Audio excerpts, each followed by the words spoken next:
Hello everyone, today we'll be talking about a fantasy film called Dragon Wars. Be ready for some spoilers ahead. Every 500 years, a woman is born with the spiritual energy to transform a serpent into a celestial dragon. The creature that possesses this power can determine humanity's fate by either destroying or saving the world. Somewhere in the city of Los Angeles, the police are examining the sudden appearance of a giant trail, seemingly caused by a large creature. Ethan is a reporter who's also here to investigate the situation, but the government agents refuse to answer any questions and tells him to leave immediately. However, the man notices something strange as he looks into the field and sees what appears to be a piece of scale buried inside the ground. Apparently, Ethan has seen this before when he was a child, and he begins recollecting the memories as he stares into a strange medallion that he wears. 15 years ago, Ethan went to a local antique store, accompanying his father as the man tries to sell a blade to the store owner named Jack. The boy looks through the items and sees a mysterious box unlocking itself after sensing his presence. The box opens and reveals a giant piece of scale that emanates an aura towards the boy. The store owner perceives this and begins having a heart attack, but when the father tries to call the ambulance, Jack tells the man to buy a medicine from the neighboring shop instead. Ethan's father tells the boy to look after the old man and runs off quickly, but it turns out that Jack faked everything in order to speak to the boy alone. He tells Ethan that there are giant serpents called imugis that live in the heavens, and every 500 years, one of the serpents is awarded for its good deeds and turned into a celestial dragon. For this to occur, the creature needs a magical object called the Yuiju, but the evil serpent Viraki and his followers have tried for a long time to steal this item. 5 centuries ago, the heaven decided to hide the Yuiju by sending it to a city in Korea and guarded by its best warriors Haram and his master Buchan. But the evil serpent also knew the location of this magical item and plans to steal it one day. The local lord's wife gave birth to a girl named Naren, and the one destined to be the holder of the Yuiju with a giant birthmark on her shoulder. When the girl becomes 20 years of age, the Yuiju would form inside her, and the evil serpent would appear once again. Naren soon becomes a beautiful woman, and she begins falling in love with Haram, who shares the affection as well. The master shows Haram the good imugi, who's destined to become a celestial dragon, and the young man looks at the giant creature in shock as it swims inside the waters. Buchan also gives the man the medallion that only the protector of Yuiju wears, which can protect him from harm if his life is in danger. Eventually, the evil serpent brings all its followers to the village in search for the girl, and the army begins shooting numerous bombs at the people, causing tremendous damage. They charge at the city and kills all the men one by one, as the people are no match for their dragons and magic. They capture all the women and looks through every one of them, trying to find the girl with the giant birthmark on her shoulder. The army soon arrives at the lord's house and kills Naren's father in front of her, causing the girl to run out and mourn for her dying parents. The soldier rips open her clothing, discovering her true identity, and forcefully takes her away from her home. Luckily, the master flies in and fights the army with his magic, giving Haram the chance to save the girl. The two run into hiding, and the man tells Naren the truth about her destiny. The master manages to escape the fight after being wounded, but finds the medallion on the ground with his pupil nowhere in sight. Haram tries to run away with Naren instead of bringing her to the good imugi, and the evil serpent Viraki chases them closely behind.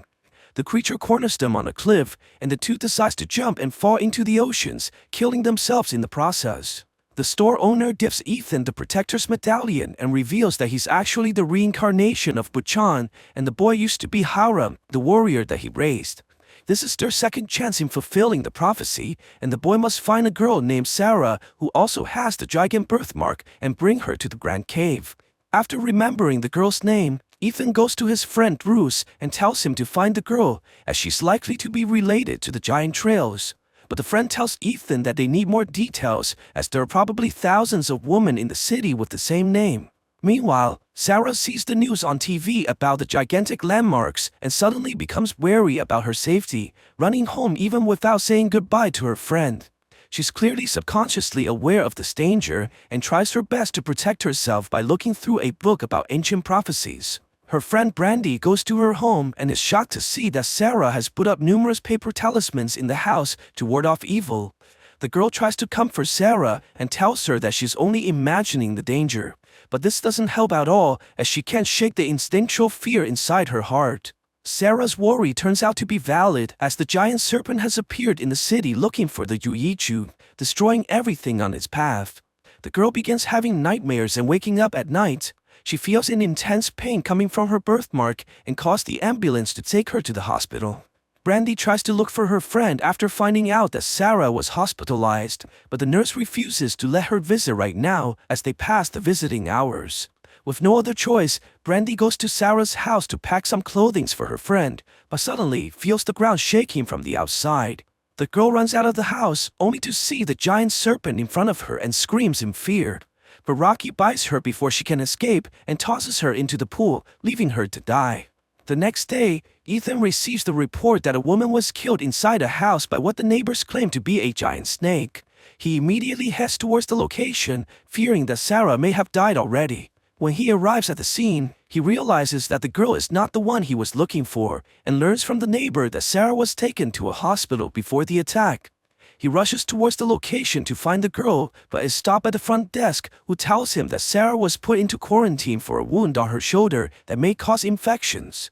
Ethan tries to look for another way in, and meets a doctor who's a big fan of the news reporter and helps him find the girl right away. He sees the woman sitting on the bed and tells her that he believes in the danger that she's feeling, and explains that they must leave this place as the monster is nearby. Suddenly, they feel the whole building shake violently as the giant serpent has tracked them to the hospital already. The doctor rushes in and tells the two to leave right away as they're in great danger.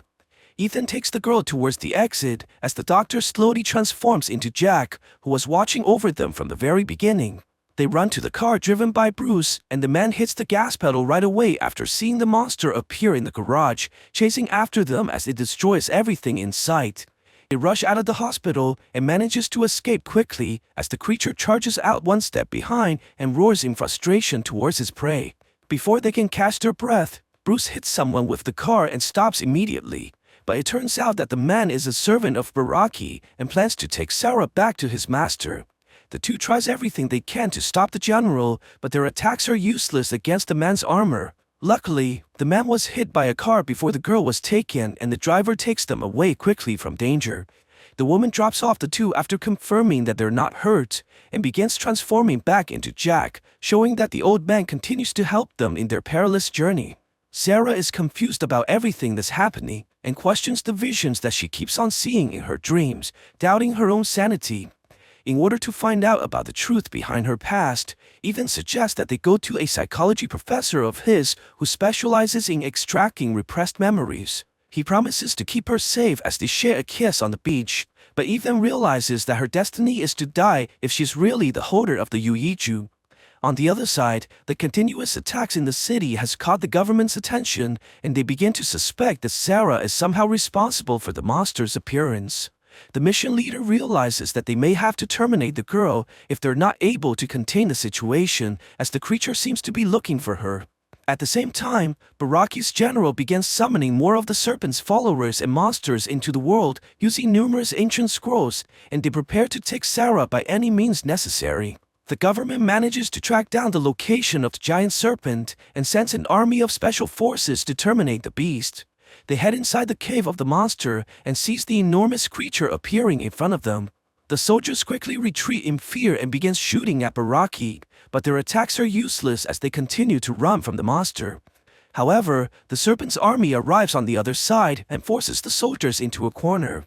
The general summons his magic towards the man and destroys them in a single attack. Meanwhile, Ethan's professor is trying to extract the suppressed memories from Sarah's mind, and eventually, the girl begins seeing her childhood and then further into her past life as well.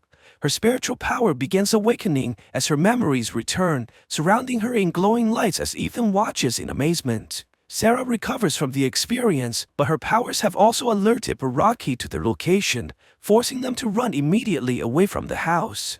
The two drives away quickly as the giant snake destroys the house and chases them close behind, tearing up the entire street in the process. Luckily, they manage to lose the monster in the residential areas, and Ethan calls his friend to arrange a helicopter as he realizes that they can no longer be safe on the ground. They meet up with Bruce in a restaurant, who gives them supplies and tells them that the helicopter is on top of the news building. But the giant serpent manages to locate them once again and begins destroying the entire building to capture the girl. They run quickly away from the building as the monster chases them from behind. Before they can be captured, the police officers fire at the giant creature and distract it long enough for them to escape temporarily. They continue running towards the news building as the monster chases after them, destroying everything on its path and sending cars flying in the air. The people in the city panic and runs in fear while the creature causes numerous explosions, resulting in tremendous damage in the area. The two runs inside the news building and eventually makes it to the rooftop where the helicopter is waiting for them. But the creature has noticed their whereabouts and begins climbing to the roof as well. The helicopter tries to take off, but the serpent launches and grabs onto the aircraft, forcing Ethan to jump out with Sarah before it smashes the carrier through the air and onto the ground. Dark clouds begin covering the sky as Baraki roars in victory and stares directly at the couple, planning to devour them to acquire the power of the heavens. Luckily, they're saved when the US military arrives and begins shooting furiously at the creature with a barrage of missiles and bullets, giving them the chance to escape from the building. The serpent tries to fight back and destroys multiple choppers, but the army's combined firepower manages to knock down the giant beast and sends it tumbling to the ground. They continue to shoot relentlessly as the creature screams in pain, but what they don't realize is that an army of dragon is approaching quickly to the city. The monsters attack the choppers by shooting out multiple fireballs, causing huge explosions as the aircrafts are forced to retreat. The ground troops of the monsters arrive as well and begins launching numerous bombs at the police, causing explosions to engulf the area. The military responds by mobilizing armored vehicles towards the creatures and its army of darkness led by the serpent's general. The two armies march closer towards each other and begins a massive battle as the monsters charge towards the US military. The tank fires at the army and begins killing the creatures, but the enemy also retaliates by shooting numerous bombs at the vehicles, causing tremendous damage. Meanwhile, Ethan manages to escape the building with Sarah, but they run into the government agents who claims to be here to help them and take them away from the chaos. The agents bring them to an underground facility, and the senior officer reveals that he knows about the ancient legend. He plans on killing the girl to end this madness, even if it means that the creatures will come back 500 years later. Before the man can fire the gun, the other agent shoots his partner as he realizes that in order to save humanity permanently, the girl must live. He gives them the car keys and tells Ethan to protect Sarah until they can change the fate of the world. Ethan drives the girl towards the borders and plans to escape into Mexico, but Sarah claims that their actions are useless because Baraki will track her down wherever she goes. Before they can finish their conversation, the dragons attack their car with fireballs, causing them to flip over and crash onto the road. Ethan slowly loses consciousness as the monsters begin surrounding them. When the main character wakes up, he realizes that he's tied up to a pole in the deserts, surrounded by the army of darkness. They bring the girl towards the altar and ties her up to the table, preparing her to be sacrificed to the evil serpent. The general and the army chant Baraki's name as they open the massive door, releasing the monster so that it may devour the girl. The giant serpent moves closer to the woman and towers over everyone, while Sarah screams in fear at the sight of this monstrosity. Ethan screams the woman's name hopelessly, which awakens the medallion on his chest, summoning the thunders from the heavens, which concentrates the energy into a large shockwave that stuns the entire army and turns them into dust. The giant serpent recovers from the explosion and attacks them with anger, knocking Ethan away from the girl. Before he can devour Sarah, another imugi charges towards it and knocks it to the ground.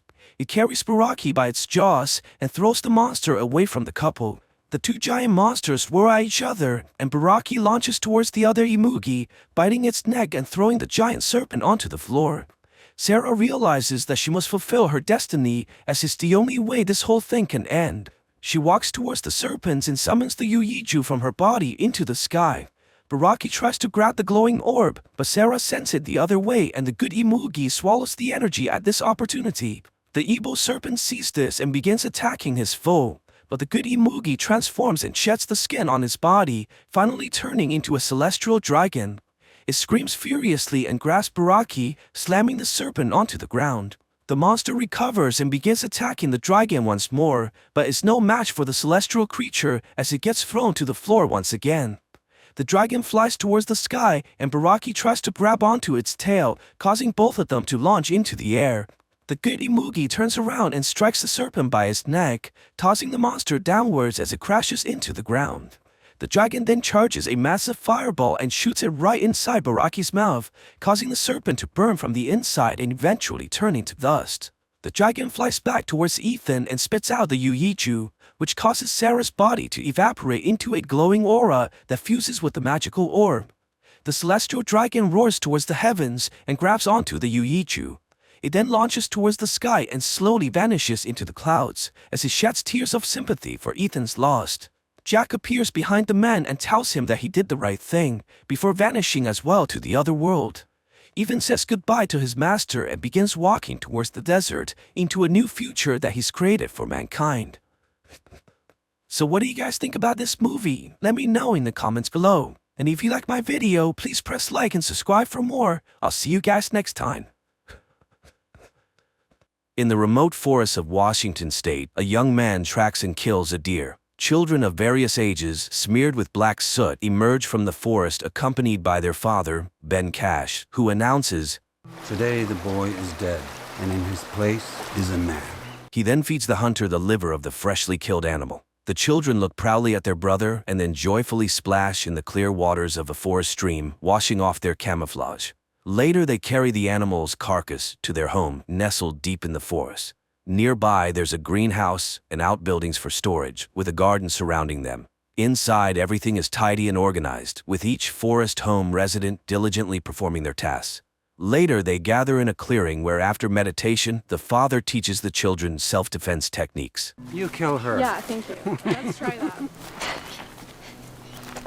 In the evening, the family gathers around a campfire where the children read world classics and scientific literature. The father questions each child about the material, helping them understand everything from advanced mathematics to literary styles, and gives them assignments for the next day. Then he takes out a guitar. Everyone brings their instrument, and soon an improvised melody plays by the campfire, under which the children dance. In the morning, the family goes for their mandatory run along forest trails. Everything seems to follow a well-established routine. Later, the father and his eldest son, Bo, return from a trip to the nearest town for supplies.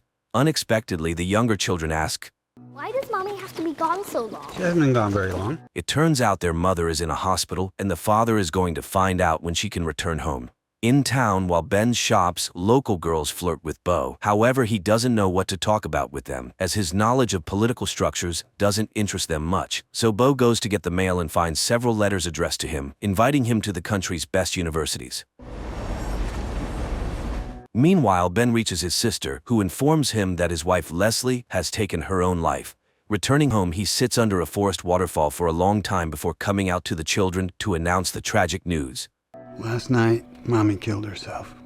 While everyone weeps, Ben's middle son, Relian, grabs a knife and tries to attack his father, but then directs his blows at a tree, venting his anger.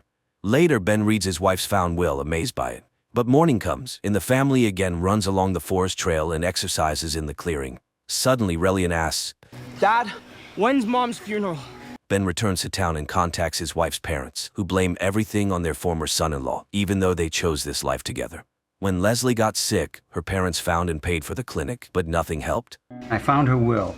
You are not welcome here. I will have you arrested. However, Leslie's mother informs him that the burial will take place in 5 days.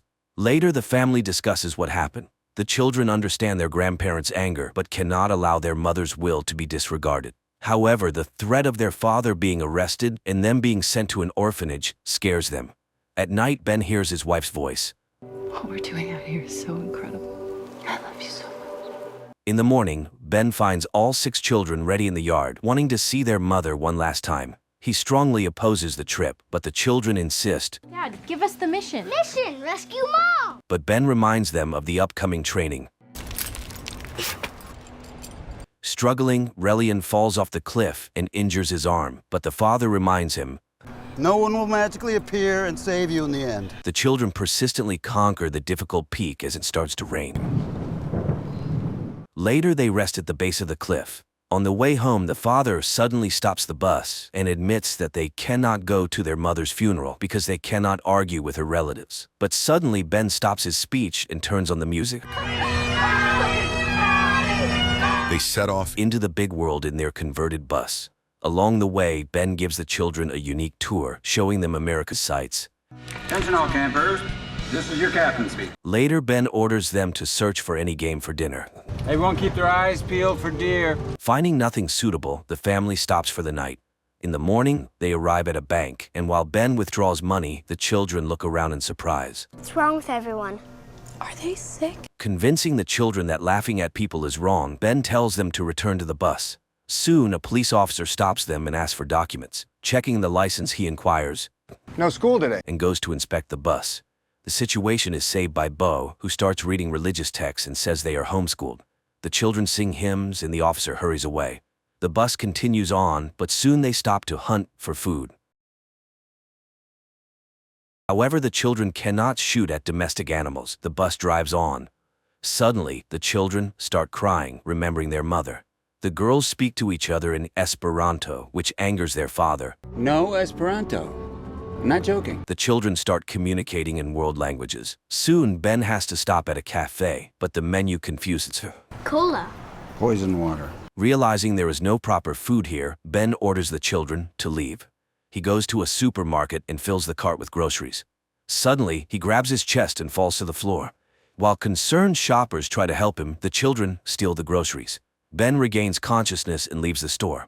Driving a bit further, the father reviews their actions, and the children analyze the mistakes made during the theft in detail. Finally, Ben presents a stolen cake, as today is the birthday of scientist Chomsky. Uncle, no, it's the day of your birthday. After the treat, the father gives all the children useful gifts: a bow, knives, a book on sex education, and arrows. But this angers Relian. Why can't we celebrate Christmas like the rest of the entire world? The father doesn't understand why a mythical elf is more useful than a thinker and humanist. He offers his son to share his thoughts and convince him of the correctness of his reasoning, but the boy leaves. The family moves on. Soon they reach Ben's sister Harper's house. The woman is happy to see all her nephews, but their questions surprise her.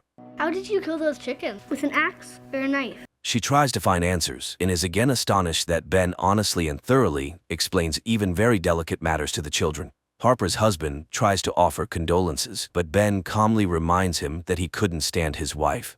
Then he straightforwardly explains the cause of his wife's death. His sister and her husband try to end the conversation. Children shouldn't know the details, but Ben tells the children the real cause of their mother's death. Probably a form of postpartum psychosis. Ignoring his sister, who left the table, he pours wine for the children. Later, the children watch with curiosity as their cousins play video games. Ben argues with his sister, who cannot accept such democracy in parenting. I tell the truth to my kids. I don't lie to my kids. Protecting children. Harper believes that not sharing what children cannot understand isn't a lie. Her husband suggests postponing the conversation until morning, and Ben apologizes. Meanwhile, the children take their sleeping bags and set up for the night in the yard, despite having rooms prepared for them. In the morning, everyone gathers at the table, and Ben allows the children to play video games with their cousins. When the children leave, his sister and her husband try to reason with Kids need structure. They need to go to a real school. Then Ben calls his nephews and asks them questions about political science and history. The boys can't answer a single question. However, Ben's youngest daughter freely discusses these topics. Relatives are impressed by such knowledge and no longer object to Ben's way of educating his children. The family moves on. They soon stop to rest at a campground where Bo meets a girl. She is surprised by his unusual name, and he explains that his parents made it up. I'm Claire. Bodevin. Our name's unique. There's only one of us in the whole world. In the evening, they continue their acquaintance. The girl is surprised that Bo doesn't know modern pop music but loves Bach and cello suites. He lies that they recently lived in Paris and is amazed at her ignorance. He avoids questions about his mother and after kissing the girl for the first time, declares his intention to marry her to her mother. I am ready for you, if you will have me. Will you be my wife? The mother leads the girl back to the trailer. In the morning, the bus pulls out of the parking lot and Bo waves to the girl and her mother. That day, they reach the church where Leslie's farewell ceremony is held. Relatives and friends mourn the woman when a group in bright clothes enters the church, stunning everyone. The preacher tells about Leslie, and when he mentions her husband, Ben takes the floor and reads his wife's will. First of all, Leslie practiced Buddhism. If nothing else, she had a sense of humor. Leslie's last will and testament. Finally, she asks to have her ashes flushed down the nearest toilet. Enraged, Leslie's father Jack orders Ben to be thrown out of the church. The children run after him while the preacher continues his sermon. Soon, Leslie's coffin is carried outside. Grandma and Grandpa hug the grandchildren, some of whom they see for the first time. Nevertheless, Jack forbids Ben to go to the cemetery, threatening arrest. Ben orders the children to get in the bus and follows the procession, though the children beg him to stop. No, I don't want to lose you! Hearing the last argument, Ben stops the bus. They drive to the suburbs and stop for the night. The man opens a bottle of wine and drinks it, sitting by the bus while his sons go to a sports field and remember their mother. Unexpectedly, Relian declares, Mom had psychotic episodes. Dad made her crazy. Dad's dangerous. Upset, Bo returns to Ben and shows him letters from all the universities in America, offering to accept him for study. Suddenly, the father accuses him of lying and secrecy, and Bo confesses, "It was Mom. I just want to go to college." Ben is stunned, knowing his son speaks 6 languages, advanced mathematics, and physics. What else can he be taught? But the son becomes furious. I don't know anything about anything! Later, he receives a note from his youngest son, who ran away to live with his grandparents. Seeing his father come for him, Relian accuses him of killing his mother. You killed Mom! I heard you fighting about where we live. Mom wanted to leave. Ben tries to prove to his son that they made the decision together with Leslie, but the boy is determined to stay with his grandparents. Ben orders him to pack, but the boy shouts insults and runs away. Ben follows, but an arrow lands right next to him. This is Jack stopping his son-in-law. They're going to be totally unprepared for the real world. Jack intends to file for custody of the children. Ben refuses to leave without his son, and then Jack calls the police. Ben has to leave. Later, he and the children hide in the dark, watching the grandfather's house. Then they send Vesper to rescue the captive. Unexpectedly, the daughter falls from the roof and crashes. A shocked Ben can't believe it happened. The girl is taken to the hospital. A vertebra is fractured. The doctor is very impressed by her physical condition, but the girl was very lucky. In the morning, Ben brings the children to Leslie's parents' house. He watches them interact with their grandfather. Her mother shows the last letters from her daughter. We created a paradise out of Plato's Republic. I'm going to get better out here. I know I will. Later, Ben tells the children they will stay here, but this causes outrage because this house is the opposite of everything he taught them. However, the father, frightened by Vesper's injury, realizes that his entire life was a beautiful mistake. It was too much, and I knew it.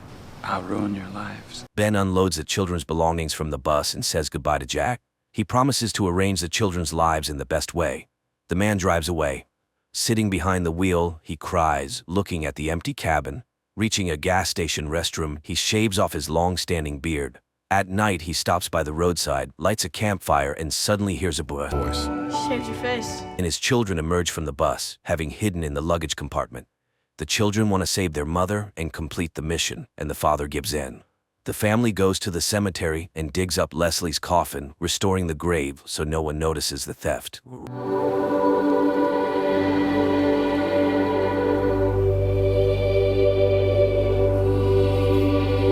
Later, Bo shaves his hair and beard, earning his father's approving smile. Soon the family takes Leslie's coffin to the seaside, where the children build a funeral pyre for her, and after saying their goodbyes, light it under their mother's favorite song. Everyone sings and dances, fulfilling her last wish.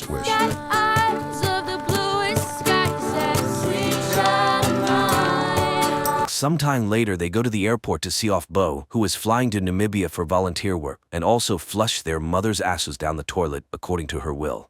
The father gives his son final advice. Always tell the truth. Always take the high road. Don't die. I won't. Later, the family settles on a farm, raising chickens in their bus. Ben tends to the farm and the children start going to school. The film ends here.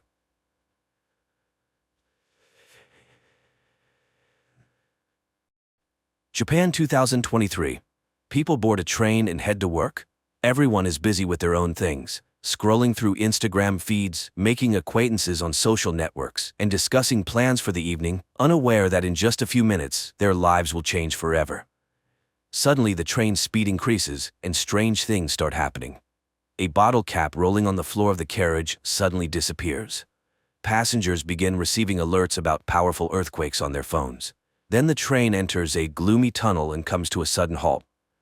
People regain consciousness, bewildered by what has happened. One of the passengers opens the entrance doors, and people, screaming and pushing each other, rush to the exit, jumping from the high steps. But once outside, they can't believe their eyes. traces of the civilized world are gone, and they are surrounded by the remnants of a destroyed city overgrown with trees and grass. Moreover, all the carriages have disappeared without a trace, except for the fifth one they were in.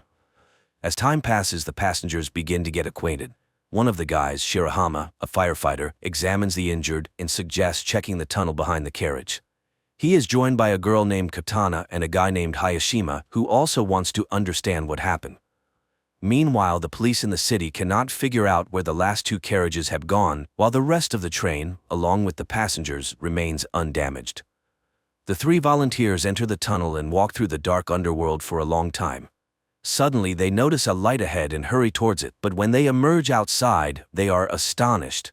There is nothing around that would remind them of the year 2023 with skyscrapers and technology, just a vast, lifeless desert. Shocked, the trio returns to their fellow misfortune mates. Initially, people do not believe their report, but after Hayashima shows a video recording of the surroundings, they are forced to accept the new reality. After 7 hours, people languish in anticipation of rescuers, when one of the girls, Reni, secretly looks into Hayashima's bag and finds a letter marked with the criminal department's seals, leading her to suspect that the guy's a criminal. Then Reni snatches food from Katana's bag, but, thinking she was seen, discards the package. Hayashima picks it up and carries it to the train, just as Katana discovers the theft. Seeing it in the guy's hands, the passengers accuse him of theft. Moreover, Reni reports about the letter from the colony. Offended, Hayashima denies the accusations and announces his departure. At this time, Shirahama pulls out a box of fruits and offers to share them. While Katana is distributing the food, one of the guys reviews the video he made earlier, clearly showing Reni stealing the food. Realizing that Hayashima is innocent, Shirahama and Katana run after him, managing to save the guy who nearly falls into a deep ditch. In gratitude, he confesses that he works as a hairdresser and is already 30 years old. But he refuses to explain the origin of the letter from the colony. Night falls. Passengers somehow settle down to sleep, but many cannot sleep, worrying about their future. In the morning, people begin to realize that they may never return home. Shirahama tries to gather the scattering people, but a friend asks the guide not to take responsibility for others' lives. Then the firefighter confesses that because of him, his colleague was injured, losing the ability to walk. Now he believes he must help everyone he can.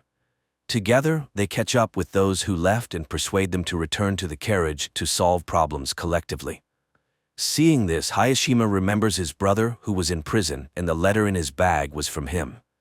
Fate had it that he had to take on the upbringing of his younger brother, and he still feels guilty for his older brother becoming a criminal.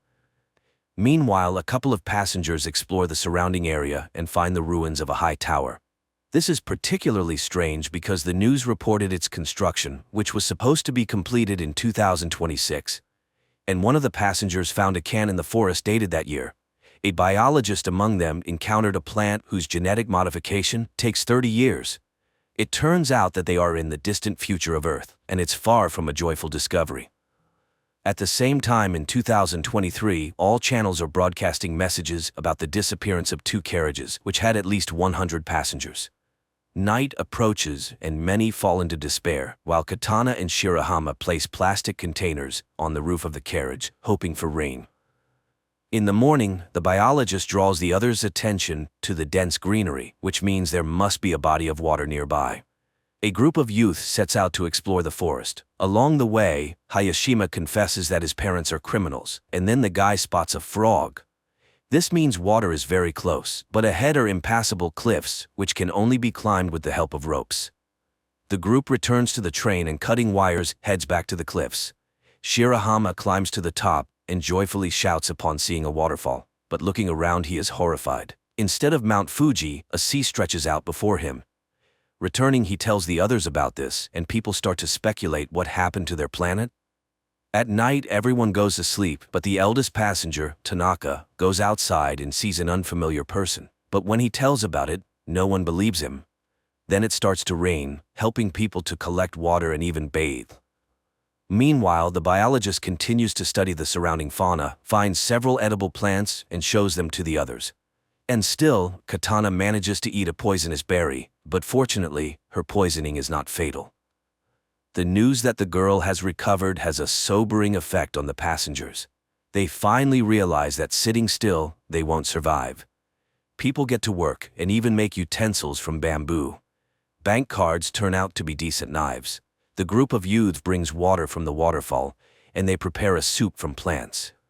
But after dinner, some feel sick and the biologist discovers a couple of poisonous berries in the common pot. Someone remembers seeing Tanaka near the pot, who is not among them. Shirahama sets out to look for him, but stumbles, falls, and loses his torch. After a while, Shirahama returns without Tanaka, but with Hayashima's previously lost barber tools, which he had sorely missed. In the morning, the biologist announces to the people that he is going to look for a river, which should be nearby. His friends go with him. But in the forest, they encounter a stranger who injures the biologist and runs away. The guys carry him back to the train, where fortunately there is a medical student who provides the injured with first aid. The others help as much as they can and pray for the guy. Later, Tanaka unexpectedly returns from the forest. It turns out he worked for a security company and can show how to make traps around the camp. Reni asks Hayashima to fix her hair, and soon there's a cue for the guy. Meanwhile, Shirahama and Katana notice a teenager caught in one of the traps, but the youngster gets out on his own and runs away. The friends hurry after him and soon find themselves by the river, but the boy asks them to wait for him at the spot and disappears into the forest. Hayashima, noticing their disappearance, catches up with the pair. At this time, the teenager returns and leads the friends to carriage number 6, which mysteriously ended up several kilometers away from the 5th carriage. The passengers from the 5th carriage are welcomed by the leader of the group from the 6th carriage, Yumamoto. Their carriage was lucky to be near the river, where there was plenty of fresh water and fish. Moreover, among them was a builder who, under his guidance, they were able to quickly set up a camp and even build a kitchen and a toilet. The newcomers find the one who injured their biologist. He confesses that he did it out of fear, thinking they were going to attack him. He bows deeply, apologizing for his action. And Yumamoto admits that he believes a return to the past is possible. The man told them that in the early days, they found a small boat on the river, where he managed to fix the radio and catch a signal, apparently from Canada, where the year 2060 was mentioned. From what he heard, the man understood that in 2026 a disaster occurred. A huge asteroid fell to Earth, causing powerful earthquakes and tsunamis worldwide, instantly taking billions of lives. The dust thrown into the atmosphere blocked sunlight, leading to the extinction of the remaining species. But the main thing is that the asteroid didn't fall by chance. It was space debris, as besides state corporations, satellites began to be launched by anyone who fancied. One of the probes collided with a satellite, which in turn fell onto an asteroid, leading to a deviation of its orbit. So it was a man-made disaster. That's why it's so important to return to their year and change the future. Inspired by the example of the 6th carriage, the passengers decided to make a bath by the river. Meanwhile, Tanaka continues to deteriorate, making himself a doll from branches and talking to it. In the morning, the bath is ready. For the first time in many days, people bathe in hot water and wash their clothes. And the guys find a strange stone on the riverbank, which Yumamoto learns about. He sends his people to find it, but Reni notices strangers, and one of the guys lets slip that according to their leader, this stone might help them return home. The girls argue about the need to return, and Reni pushes Katana away. She falls and accidentally shifts a layer of soil under which a dead body is discovered. Meanwhile, Tanaka reads in a newspaper an announcement about the search for a murderer in his description. At that time, Reni and Katana are attacked by guys from the 6th carriage, but Reni breaks free and runs to her own, where she tells about the found corpse, while Katana escapes from the guys through the forest. The 5th carriage decides to make weapons, while Shirahama and Hayashima run to the neighbors. But the girl is not there, and Katana meanwhile makes it to the boat. Yumamoto is forced to confess to the guys that he killed one of the passengers, who suddenly became aggressive and started attacking people with a knife. That's why he was recognized as a leader. The guys go home, hoping that Katana has returned, but she's not there, and the rest urge to go to the 6th carriage and punish the guilty. And the guys go again to look for the girl. Katana hides in the boat when Yumamoto comes in. He pretends to be calling an unknown station, but the girl sees that the wires are cut. The man discovers her and confesses that he doesn't want to return to the past because he intends to create a new society here. After that, he ties up Katana and locks her in the cabin, where her screams cannot be heard. In the morning, the passengers of the fifth carriage are just about to attack the neighbors when one of the women suggests backing up and looking for a building where they could hide. At this time, guys from the sixth carriage go to the neighbors to scavenge something, but they fall into traps. A fight starts when the rest of the sixth carriage's passengers arrive, and there are more men among them. The fight escalates into a real battle, which is stopped by the appearance of the escaped Katana, who accuses Yumamoto of lying. He is forced to admit to the deception, but he just wanted to keep people's spirits up. However, the passengers decide to exile the former leader. Before leaving, the man hands over a journal from the ship, which contains information about the tower that could help them return to the past. Meanwhile, those who went to search for the building reach the tower and find glowing asteroid fragments there. And in 2023, scientist Ray, after reviewing the video surveillance camera recordings, discovers that a wormhole appeared in the tunnel at the moment of the disappearance of two carriages, which apparently was the result of a distortion in the space-time continuum. The passengers study the journal found by Yumamoto and learn the exact date of the disaster. Moreover, they have an asteroid fragment that possesses a phenomenal magnetic charge. One of the passengers remembers how on the day of their departure, he saw something in the sky resembling a falling star. In the past, Ray, analyzing the same event, concludes that it was the flare from a supernova explosion. In the future, there's also an expert who explains that supernovas occur in space when a star reaches the end of its life cycle and explodes, releasing a massive amount of energy. Apparently, this created the temporal rift into which both carriages fell. It means they need to open this wormhole again. In the evening, a strong storm begins, forcing people to seek more reliable shelter than the carriage. Tanaka opens the rear doors leading into the tunnel. Unexpectedly, a strong gust snatches his doll and sucks it into the wormhole caused by the hurricane. But as soon as the storm subsides, the wormhole disappears. And in 2023, scientists find Tanaka's doll. Passengers in the future conclude that to summon the wormhole, they need a powerful energy source, for which they start looking for remnants of power lines. Digging up each post, the passengers find an electrical substation where somehow working equipment is preserved. They redirect enough electricity into the tunnel to stabilize the wormhole with the onset of the next storm, enough to return to the past. The storm starts at night, supported by the power of the substation. The wormhole opens, and everyone enters the carriage except Tanaka, who refused to return. The carriage is swallowed by the hole and races somewhere in space and time until its doors are opened by security service employees who say they have arrived on May 1, 2026, which means there are only a few months left before the asteroid falls. After going through quarantine procedures, the passengers tell the officials, presenting as evidence fragments of the meteorite and unusual plants from the future. Only the officials don't believe the stories about the upcoming apocalypse. Later, the internet buzzes about the incident. The time travelers find fans, which helps maintain interest in the traveler's story about the upcoming end of the world. Meanwhile, scientist Ray becomes convinced that the travelers are telling the truth, as he has also tracked the asteroid. One of the passengers posts an appeal on the internet telling ordinary people about the impending danger, and a passenger who held a high position in the government before the trip makes her way to the Minister of Defense. She listens to her former colleague and reports that the government believed them and is already preparing to launch a missile capable of altering the asteroid's trajectory to pass by Earth. Time passes, and the day of the catastrophe is about to dawn. The travelers decide to gather together on the platform to find out whether it was possible to avert the disaster, and if not, to perish together. But the military successfully completes their task and changes the meteorite's trajectory, saving humanity from total extinction. Quite an unusual series where various theories about the impending doom of humanity are mixed. And the finale of the story is very relevant, emphasizing that life on Earth is the result of the actions of each living being. And the future of the planet is a collective human responsibility.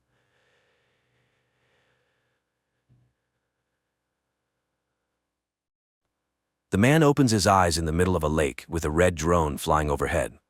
Visions of his family, spaceships, and shootouts flash before him. Finally gathering himself, the man swims towards the shore, accompanied by the drone, which he calls Ezra, to check his mental health. Suddenly cries for help echo from the lake, and another man, followed by a woman, appears. None of them remembers what happened to them. Fina recognizes the wreckage on the shore as the remnants of a warship called Karik, and Ezra recalls an invasion. Then the men discover the remnants of a car that must have been there for centuries. Apparently there used to be a road in this place. People remember the invasion, and it turns out they all died in different years. Moreover, Abram confesses that he is 67 years old, although he looks 25. According to the red drone, they were brought back to life in their prime years. Their memories are different because they died at different times. Around them is Earth, but 400 years after the extinction of humanity, destroyed by aliens. They were resurrected by creatures living in the water, called sparks. The ultimate goal is the revival of humanity, and the rest of the information can be found in the settlement where the others who have returned live. The drone orders Ezra to collect the sparks. Gathering their meager belongings, the people set off after the drone, trying to understand why the Kariks revived them. Soon they find partially destroyed arches, and Abram rushes to them, rejoicing in his young, strong body. On one of the structures, he sees unknown hieroglyphics and touches them. The man is thrown back, and he admits that he saw everything. Suddenly the red drone is shot down, and a second shot wounds Abram. The trio runs behind a hill where Ezra, setting up an ambush, captures the pursuer. The man, named Jax, denies the existence of the settlement. The glowing substance on his neck is a skin rider, which is one with the human body. He needs the sparks, but Fina confidently demonstrates her proficiency with a weapon. Abram insists that when he touched the unknown symbols on the arch, he felt the vastness of outer space. But this elicits mockery from Jax, who suddenly frees himself and lunges at Ezra. However, Fina points his own weapon at him. This time they tie the man securely and leave, despite his claim to know Ezra's brother. Soon the team takes shelter in a cave, while others with glowing parasites on their necks are found, including Ezra's brother Silas. Meanwhile, the resurrected people in the cave discuss ways to recreate a human being and wonder where the aliens obtained the initial material. During the night, Abram's wound becomes inflamed. He is lowered into a small pond where the sparks are released. By morning, Abram emerges completely healthy. Fina discusses what happened to Ezra, as she doesn't understand why they chose her out of millions of great people. Soon the resurrected individuals see high walls of a settlement in the distance, but on their way, skin riders with glowing necks catch up to them. Ezra stays behind to delay the pursuit. He manages to do so for a while until he recognizes his brother Silas among them. In the meantime, Fina and Abram reach the settlement's walls, and just when it seems they are destined to be captured, the gates open. A yellow drone neutralizes the skin riders and lets the fugitives inside. It then flies after Ezra, carrying him through the air into the settlement where there's no one around. In response to all their questions, the drone invites them to follow and shows them rows of graves where the settlers rest. Later, the yellow drone opens the doors of an abandoned military base for the people where the previous settlers lived. In the forest, skin riders capture a man who escaped from them. Silas discovers that the glowing creature they call companions has inexplicably stopped functioning in Duncan's neck and promises to fix it. The resurrected individuals learn that the settlers died from a new virus that still spreads throughout the region. The yellow drone asks them to release the sparks into a vessel with water and learns from them that the sparks can create a vaccine if people bring the ingredients found in the living lake. Fina begins to bleed from her nose, and she stays at the base while the men go to the lake. She takes on the task of repairing the damaged red drone. On their way, Ezra tries to understand how the system that brought them back to life works. The drone operates on sparks, but who controls the sparks is unknown. The men reach the lake and release the sparks into the water to collect the necessary ingredients. In the settlement, Ezra's wife Lynn suddenly appears before Fina. She explains that she worked as a nurse during the invasion and can offer help, but then disappears just as suddenly. On the lake's shore, Ezra confesses that one of the skin riders is his brother, meaning these people are also resurrected. He recalls the moment when he first saw the alien spaceship flying overhead and signaled to his brother that he was a worthless, spoiled child. Now he is determined to apologize and try to retrieve Silas. Meanwhile, a hologram of Lynn appears again to Fina, helping her repair the red drone. In the meantime, the yellow drone warns of the approaching skin riders. Ezra asks Abram to run while he himself tries to intercept his brother Silas. However, he gets surrounded and subdued. Regaining consciousness, he finds himself alone with his brother, who admits that he prohibited forcibly transforming him into a skin rider because he wants his brother to join them voluntarily. Each skin rider has a companion on their neck, which teaches the person how to behave correctly and telepathically connects them with others.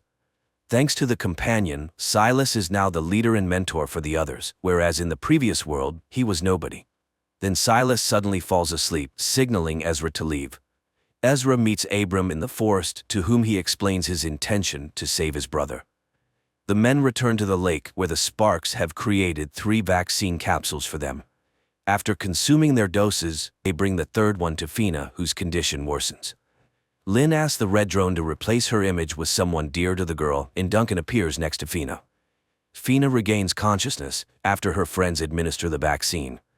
The next day, Abram finds a room that is blocked, revealing a glowing obelisk. Meanwhile, in the forest, Silas argues with Duncan about the purpose of the companion controlling the thoughts of the skin riders in the community because Silas believes it amounts to slavery. In the settlement, Abram learns to read hieroglyphs and understands that the unknown hosts offered to dig up weapons against the skin riders in the forest in exchange for more people for the settlement. Ezra goes to the forest for the excavation. Meanwhile, Silas brings Duncan to an open area where Jax conducts training fights, taunting regular people. Unexpectedly, Duncan defeats Jax. Silas stops the duel and explains that he tested his theory, revealing that humans react faster by a fraction of a second than skin riders. Currently, Duncan has a weak companion, so he makes decisions with just one brain, the human one. In contrast, skin riders with healthy companions have a signal that passes through 2 brains, the humans and the companions, causing a slight delay. The conclusion is that humans will always outperform them in combat. To gain an advantage over humans, Silas plans to perform brain surgery to reduce the signal delay. However, a working drone and a test subject are required for this. In the meantime, the yellow drone brings Ezra to the excavation site, which the skin riders immediately learn about. Ezra unearths an item that the yellow drone calls a weapon. In the settlement, Abram, upon touching the obelisk, suddenly realizes that he understands the meaning of the hieroglyphs on it. However, he doesn't yet grasp what this knowledge entails. In the forest, the yellow drone warns Ezra about the approaching skin riders. They attempt to flee, but the skin riders surround them and take the unearthed weapon. Unexpectedly, the weapon activates and kills one of the skin riders. Taking advantage of the chaos, Ezra scatters the rest and escapes. Meanwhile, Fina tries to find out from the red drone why the unknown beings are resurrecting humanity. She requests the revival of Duncan, unaware that he has already been resurrected and has become a skin rider. Ezra brings the weapon meant to eliminate skin riders to the obelisk, hoping it will help establish contact. However, he refuses to kill the innocent inhabitants until the obelisk explains who they are and what is happening. The drones controlled by the obelisk promise to resurrect Ezra's family if he obeys them in all matters.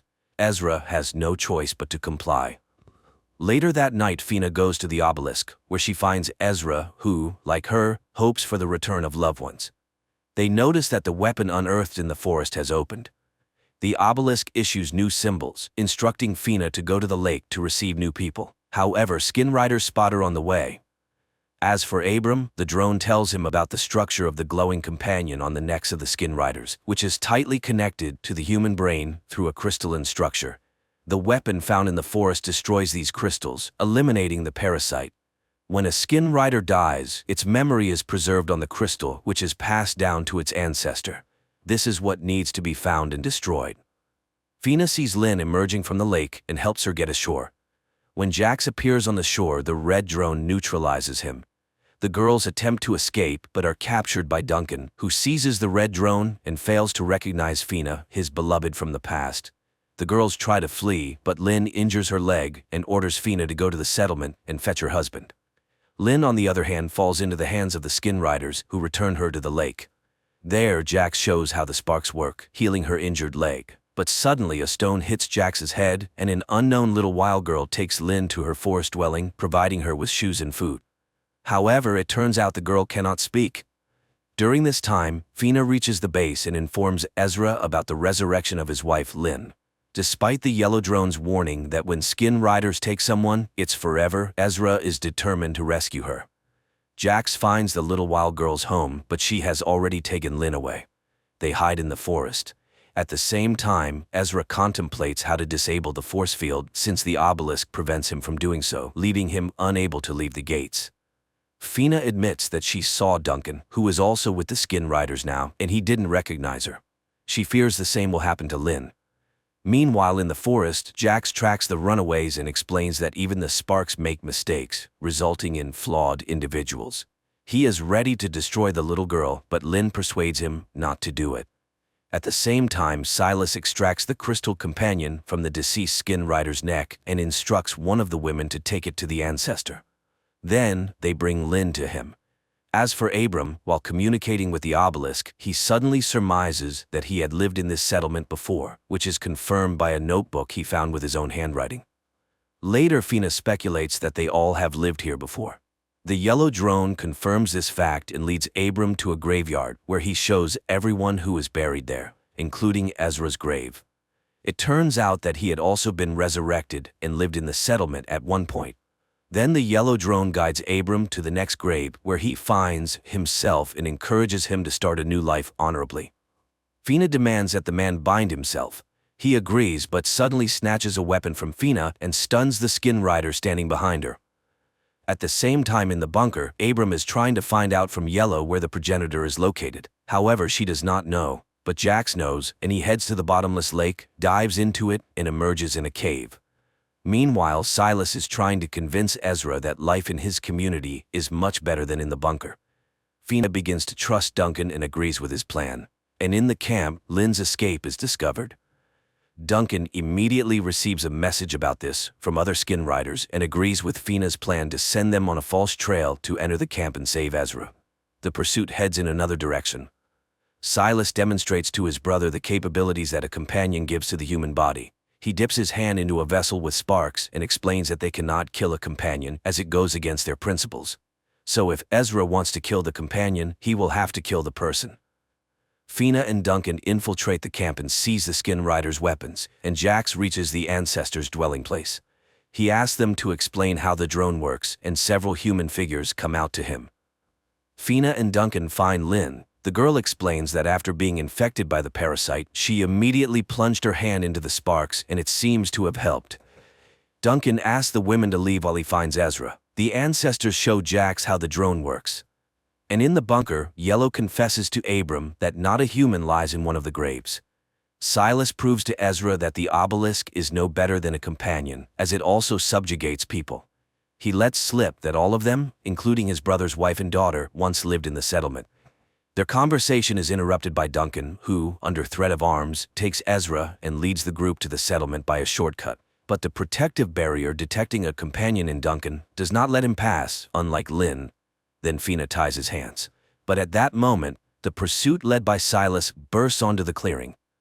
Duncan pushes Fina behind the barrier, and they with Ezra prepare to fight. Abram runs to the obelisk, and it lets the men through on the condition that Duncan remains in the yard until they figure out how to free him from the parasite. At the same time, the ancestors express concern about Jax's hatred for humans, as they are much better carriers than Kariks, and they advise him to find a compromise. Meanwhile, Duncan confesses that his companion is still weak, but he is gaining strength. He remembers the settlers and confirms that Kylie is alive. Sparks rejuvenate people in the prime of life, but children at the age of their actual death. He also lost a wife and a child, and it was Fina, although the woman does not remember this. Abram explains that they are another generation of the revived. The first one lies in the graves, and they are them too. Jax reprograms the red drone, refusing everything human that was in its memory. Fina unties her husband, but when she falls asleep, Duncan's companion receives a signal from Silas, and he heads to the bunker. There, Abram confesses to Ezra that the drone showed him the memory of another woman he saw a year before the invasion. It feels like someone knew about the invasion and offered people help. He wants to consult with Yellow, but she is nowhere to be found. This happens because Duncan is just locking the drone behind one of the panels. Then he attacks Abram, knocks him out, and heads to the obelisk, despite his human side resisting it. He screams in frustration and Ezra hears him. He runs to him, but Duncan closes the doors and enters symbols that deactivate the force field. Realizing this, Ezra rushes to Fina and they manage to barricade the bunker doors. Duncan's companion comes out in the open and confesses that all this was done for the sake of the weapon he hid. He is ready to reveal where Kylie is now if they hand over the bunker to the Skin Riders. The man is tied up. Outside, the sounds of banging are heard, Skin Riders trying to break down the door. Through Duncan, Silas offers to hand over the bunker. Then he will say where Ezra's daughter is now, because someone from the first settlement managed to avoid death from disease. A debate ensues, resulting in a decision to deactivate the parasite using Lynn's medical knowledge. Jax returns. He expresses his dissatisfaction to Silas as he could have infected Ezra long ago, but lets him go. Silas cuts off the conversation and orders to continue working on the drone. At this time in the bunker, Lynn tries to figure out how the companion works, and it confesses that it can cause great pain to its master. Ezra and Abram conclude that the settlement existed for at least 10 years, and there must be survivors, otherwise, who buried the fallen. Moreover, Yellow said that a drone is buried in one of the graves. At that moment, the knocking at the door resumes. Ezra remembers that there is electricity in the bunker. Fina digests the cable, and a strong electric shock destroys one of the Skin Riders. At the same time, Abram finds Yellow. Simultaneously, people realize that Duncan is acting as a transmitter, and they move him to another room.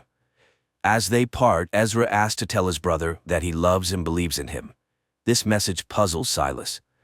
Yellow scans Duncan and discovers that the parasite has affected all human organs, and even the sparks cannot save him.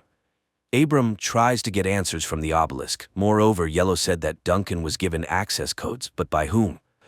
The man again remembers that woman in the hospital. She had a drone, sparks, and symbols of knowledge on her bracelet, so something was known before the invasion. At Ezra's request, Yellow shows the image of the woman, and he recognizes his mother Eleanor. Meanwhile, Silas prepares to continue breaking down the doors, but something leads him to the cemetery. Jax, following him, reminds him that he is not human and he should not care about the graves, so he intends to start silencing personalities from him. Silas is arrested. At this time in the bunker, Yellow confesses that Eleanor was one of the initiators of the revival of the human race. Duncan is not lying. Kylie was in the settlement, and only he can say where the survivors are now. Duncan's companion is knocked out with a tranquilizer and the man is tied to a table. While the parasite sleeps, the man comes to and points on the map the direction the survivors went. He advises finding the wild girl and wakes up. After which, Yellow finds the weapon he had hidden earlier. The people notice the silence outside and, opening the doors, kill the sentinels left by the Skin Riders. Making sure that there is no one else in the yard, Ezra and Lynn say goodbye to their friends and set out to find Kylie. Jax activates the drone, intending to remove the human personality from Silas, and learns about the presence of Ezra and Lynn in the forest. He sends the Skin Riders to follow the pair. Fina comes to Duncan and admits that she is ready to kill him to free her loved one. However, Yellow knocks him out. The man regains consciousness in the cemetery and is relieved, thinking that Fina could not bring herself to harm him. In fact, Yellow has injected a beacon into his body and now people can track his path. At this time, Ezra and Lynn find the wild girl and ask her to guide them to Kylie. Silas regains consciousness when the red drone informs him that he did the opposite, preserved his personality, and suppressed the parasite's capabilities. At the same time, Ezra and Lynn notice they are being followed and try to evade the Skin Riders. However, arrows fly from the rocks, the Skin Riders perish, and the survivors approach the people. Meanwhile, in the camp, Jax leaves Duncan on guard while he and his people follow Ezra and Lynn. They are then scanned for safety, and upon confirmation, the settlement leader Rowan leads them into the camp. She warns them that they do not truly know their daughter. They only remember her up to the age of 6, and they are merely copies of those who lived in the settlement. Abram and Fina dig up a broken drone from the grave, hoping to retrieve data from its memory. Rowan brings Ezra and Lynn to the hidden camp in the mountain caves. Noticing the strange expressions on people's faces, she explains that they both died defending the previous camp from an attack. If it weren't for Lynn, no one would have survived. Silas killed the woman. Fina connects Yellow to the memory of the broken drone, and she promises to show the events of the past. At the camp, Ezra and Lynn's adult daughter arrives. Although she understands what they feel, she refuses to recognize them as her parents. Red notices that Silas is experiencing severe pain. He flies to Duncan, and at that moment in the camp, a bloody Justin appears, who orders him to take the rest of the people and rush to the place where they were ambushed. He carries out the order, and Jax disappears because it was a hologram created by Red. Silas escapes. The real Jax finds the ambush site and orders a search of the rocks. In the bunker, Yellow transports Fina and Abram into a virtual reality of the past settlement where people go about their daily activities. Jax enters the gates and explains that Silas developed a growth on his neck, after which he attacked his friends. All this happened near the old Karrick ship. Returning to their reality, the people realize that this was the first case of companion infection. Yellow explains that the parasites create a structure similar to fungal spores. Silas likely inhaled them. The parasites themselves were brought by the Karricks, who were their carriers before humans. Meanwhile, a boy from the survivors, Thomas, carelessly falls into the hands of Justin. Silas begins to experience severe pain. Red tries to alleviate his condition and notices Duncan rushing towards the bunker. Apparently, he has discovered his escape and wants to detain Silas. Red leads him another way.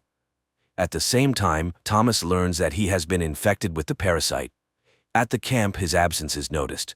Rowan calls a council and Ezra advises them to flee. If Thomas reveals the camp, they will not survive. Yellow shows how Abram proposed to create a virus capable of killing the parasite, although the idea itself belongs to the obelisk. People heatedly discuss this proposal, and many disagree. Lynn suggests splitting up. Those who take the virus should stay in the bunker, as they will be weakened. Rowan speaks against it. Abram realizes that he was the cause of the remaining deaths. In the caves, Ezra urges everyone to leave while he defends them. At this time, Silas reaches the bunker and sees Duncan sitting by a campfire.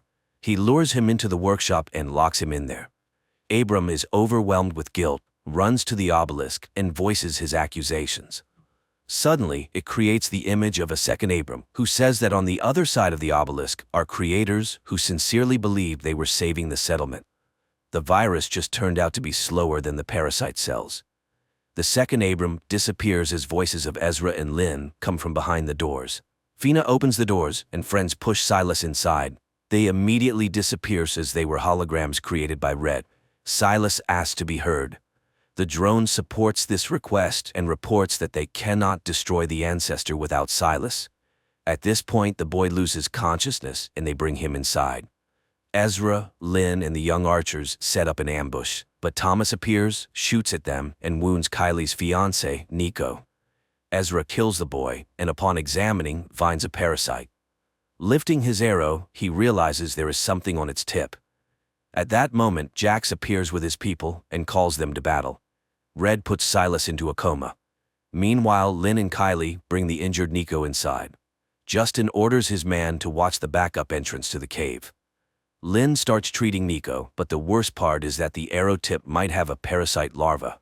The boy then demands to be killed, as Lynn herself set such rules. Duncan tries to call any of the skin riders for help, and Yellow explains to Fina and Abram that the parasite is killing Silas so that he cannot reveal the way to the progenitor.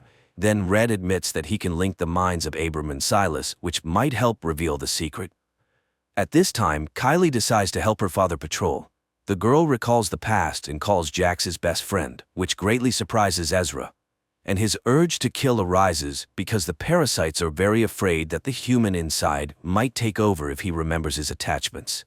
Father and daughter return to the cave, and Ezra proposes that his wife, daughter, and Nico take another road while he guards them. After heated arguments, they head to the second exit. Abram enters Silas's mind and finds himself in a church. It turns out that the boy's mind considers the church a sanctuary. Abram admits that Silas will no longer come to himself, and he himself describes the way to the lake of the progenitor.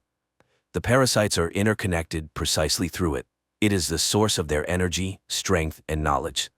Silas knows for sure humanity will not survive if the lake does not disappear. Ezra resorts to trickery, and Kylie kills a lurking skin rider. The father bids farewell to everyone and stays in the cave. At the same time, Abram and Fina develop a plan to destroy the progenitor. Yellow explains that the weapon consists of 3 parts: Two of these are standalone weapons, capable of operating independently of each other. However, the top part is dangerous for humans themselves, so it is discarded. Only the lower part remains, which destroys the progenitor. But this part will not work without the middle, where a human personality must be placed. But the progenitor has studied all the skin riders in this world, so the chances of getting into it are slim. And then Abram realizes why Silas was needed.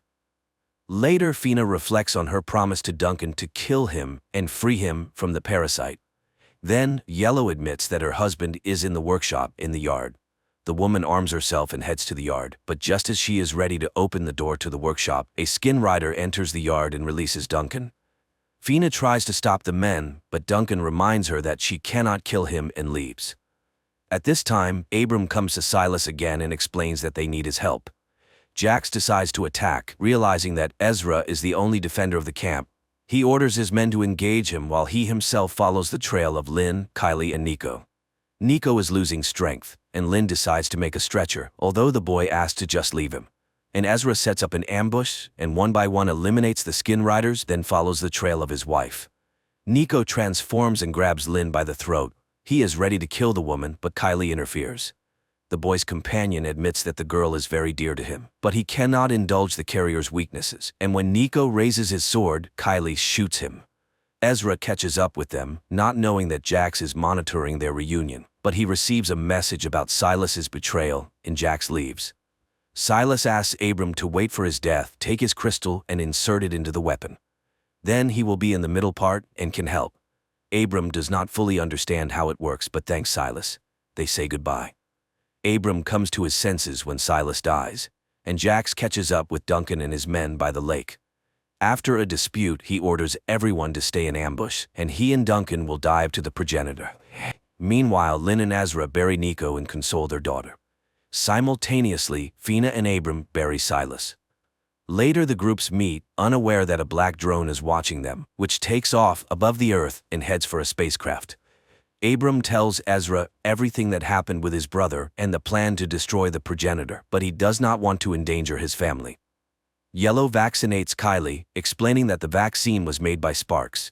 The girl tells Fina that Duncan became a skin rider after her death, and no one knows how it happened. At the same time, Abram admits that he no longer believes in the obelisk, but he believes in Silas and is ready to do everything to destroy the progenitor. He tells Ezra about the weapons operation. A part of Silas will guide them inside, but what to do next, he doesn't know. Ezra laughs at such a plan, and his daughter hears this. Abram and Fina try to convince Ezra that this is why they were resurrected. Otherwise, humanity is doomed. But they cannot persuade him. Then Abram and Fina leave together. Ezra is tormented by guilt, although Lynn tries to remind him of his duty to his family. At this time, Kylie is reviewing the map to the progenitor's lake and secretly leaves the bunker. Red informs the parents that he cannot find the girl, and they, realizing where she has gone, rush after her. Meanwhile, Kylie catches up with Fina and Abram, and later Ezra and Lynn appear. Thus they all come together again. But at the lake itself, they fall into an ambush by the skin riders. A battle ensues in which the group of survivors wins, but Abram is seriously wounded. However, Kylie has Sparks with her, and she suggests releasing them into the lake. As they start doing this, Duncan emerges from the water and shoots Lynn and Kylie. Fina, under the cover of a shield, rushes to him, and they both disappear under the water. Ezra releases the Sparks and brings the wounded into the water. Then a wounded Fina emerges, saying she couldn't overcome Duncan. Ezra dives and finds a wounded Duncan, who has reverted to his true self before death. He apologizes and loses consciousness, and Ezra sees in front of him a glowing something with crystals and fits the lower part of the weapon onto one of them. Then he inserts Silas's little crystal into the middle part of the weapon and looks for the place where it needs to be placed. But then Jax appears. He has always hated his carrier and all humans, and he will not let the progenitor be destroyed. The men engage in combat, and just as Jax is about to win, the revived Duncan attacks him. Ezra finds the right crystal and fits the middle part of the weapon onto it, and suddenly finds himself in a room where he is met by Silas. The brother explains that they are inside the progenitor, and only he could create this home in this place. He is a Trojan horse from which destruction will enter the progenitor. Ezra picks up the box with the symbol of knowledge from his mother and realizes that it is a detonator. The brother says goodbye to him, and when Jax appears, they activate the bomb. Ezra finds himself in the cave, where the progenitor is destroyed, to Jax's great sorrow. The man emerges and finds his loved ones healed. Their elation is washed by a black drone, which again heads to the spaceship, where it is met by Eleanor and Duncan. They realize that the deed is done, and humanity has a chance. Despite some illogicality, the story is quite extraordinary. It's not about battles with aliens, as the Karriks are only briefly shown once in a flashback, and not about humans' attempts to cunningly escape the dictate of their rule. At the heart is the question of the value of a person, the preservation of which can lead to peace and the rebuilding of civilization.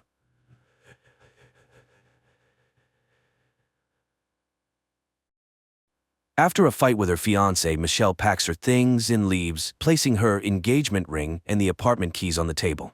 She drives for a long time through the countryside, stopping at a gas station where she notices a car that has been following her for some time.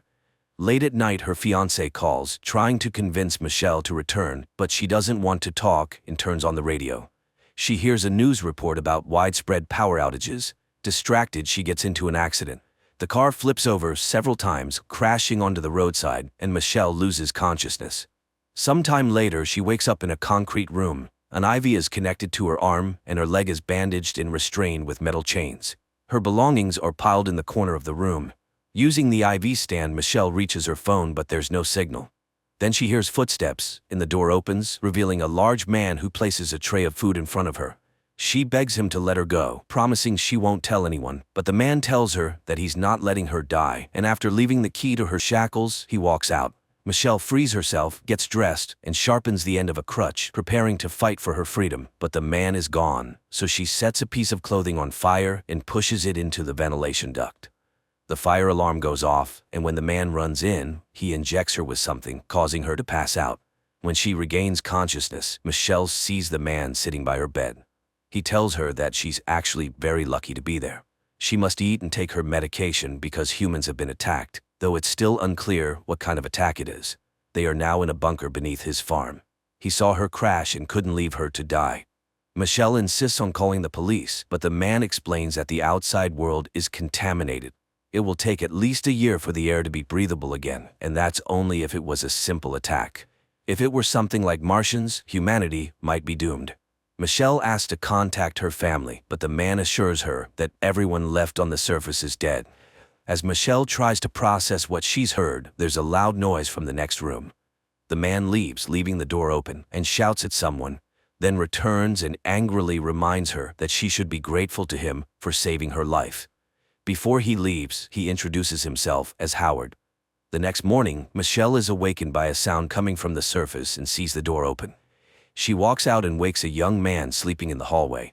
He tries to reassure her, but she explains that she doesn't believe Howard's lies. However, Emmett confirms that everything is indeed as Howard said. Later, Howard shows Michelle the bunker. In the center is a communal area where a special system filters the air. There's a library, a TV, and movies on disc. The kitchen is impressive, with an electric stove, fridge, and silverware. The table is a family heirloom. Access to Howard's personal room is forbidden. Michelle has to use the toilet behind a curtain because Howard fears she might try something dangerous again, like nearly starting a fire. Also, water needs to be used sparingly. After the tour, Howard invites her to sit at the table for lunch. Michelle notices a stack of women's magazines, and Howard explains that they belong to Megan, who is no longer with them. Suddenly, Michelle hears a noise outside and guesses it might be a car passing by, but Howard assures her that it's impossible.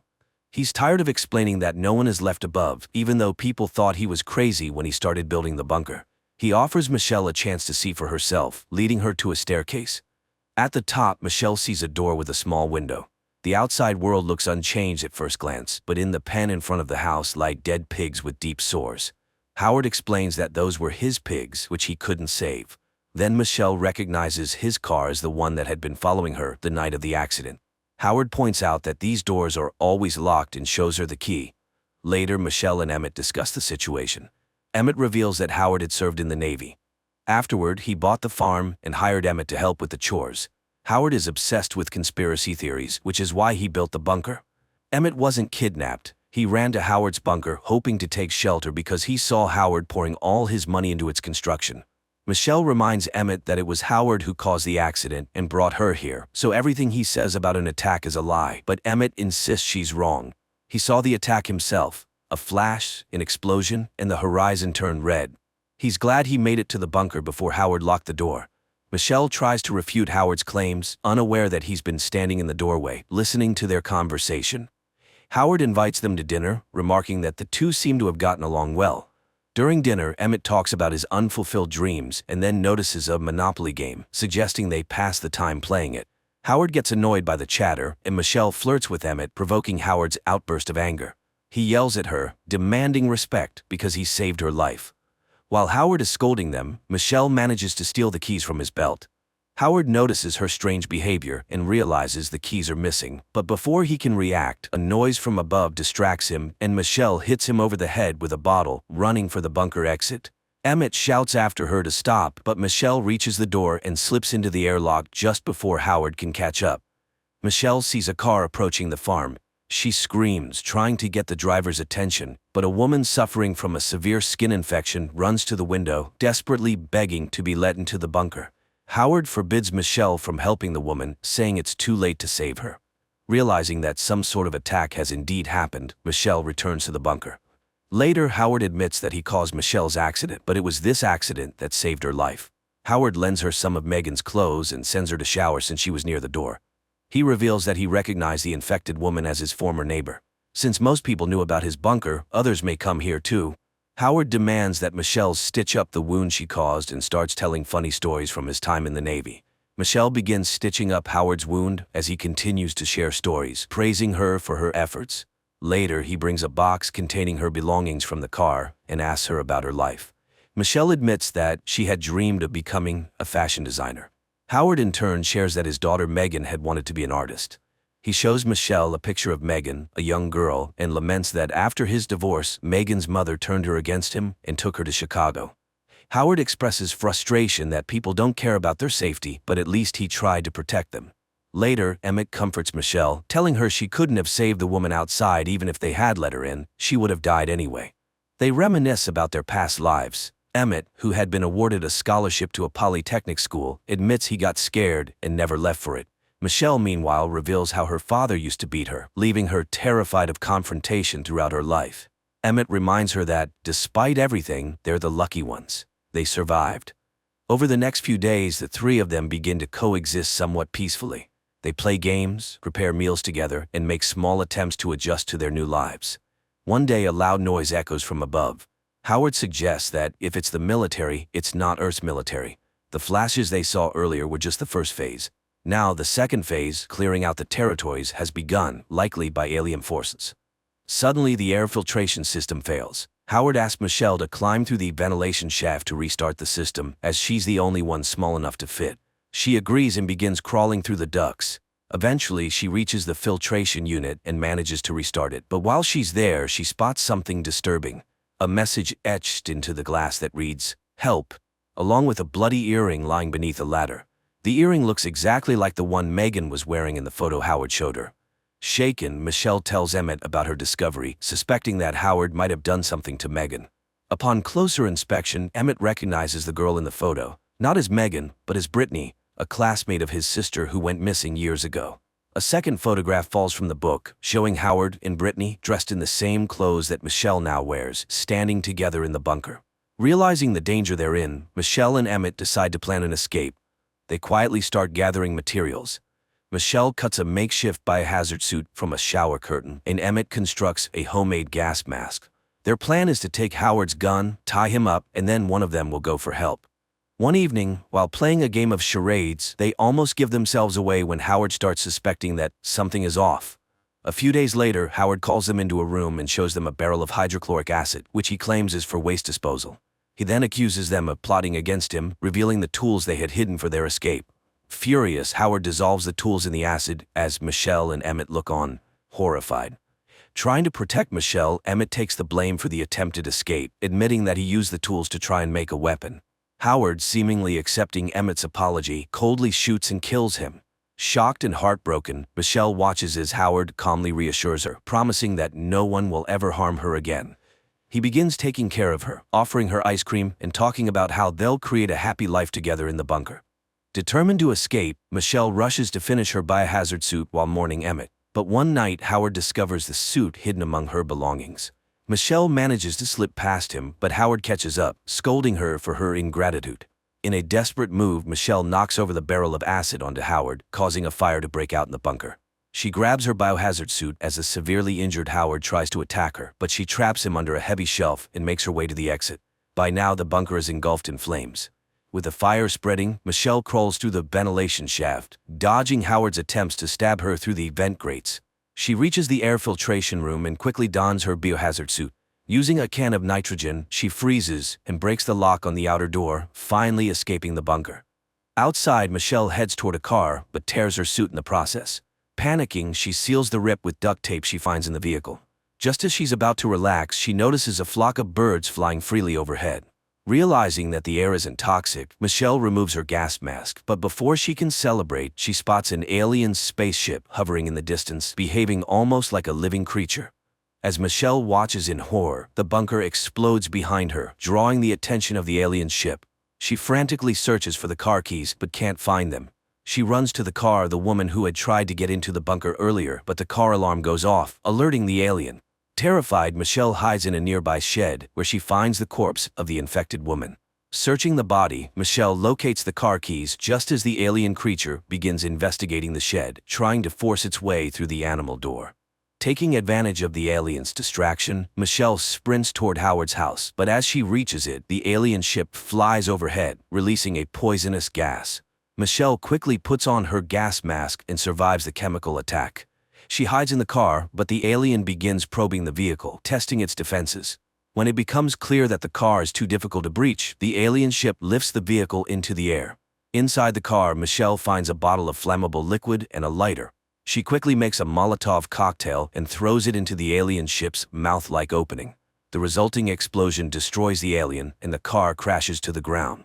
Michelle survives the fall, climbs out of the wrecked vehicle, and drives away in the woman's car. While driving, she tunes the radio and hears news reports of humanity's victories over the alien invaders. There are instructions for survivors to evacuate and a call for those with medical training or combat experience to head to Houston. As Michelle stops to listen to the full message, she notices a sign pointing toward Houston. She drives in that direction, determined to help, and as lightning flashes, she glimpses an even larger alien ship looming in the sky. The film may not be a masterpiece, but the team's skillful execution is undeniable. The script draws you in gradually, raising unsettling questions about who can truly be trusted. In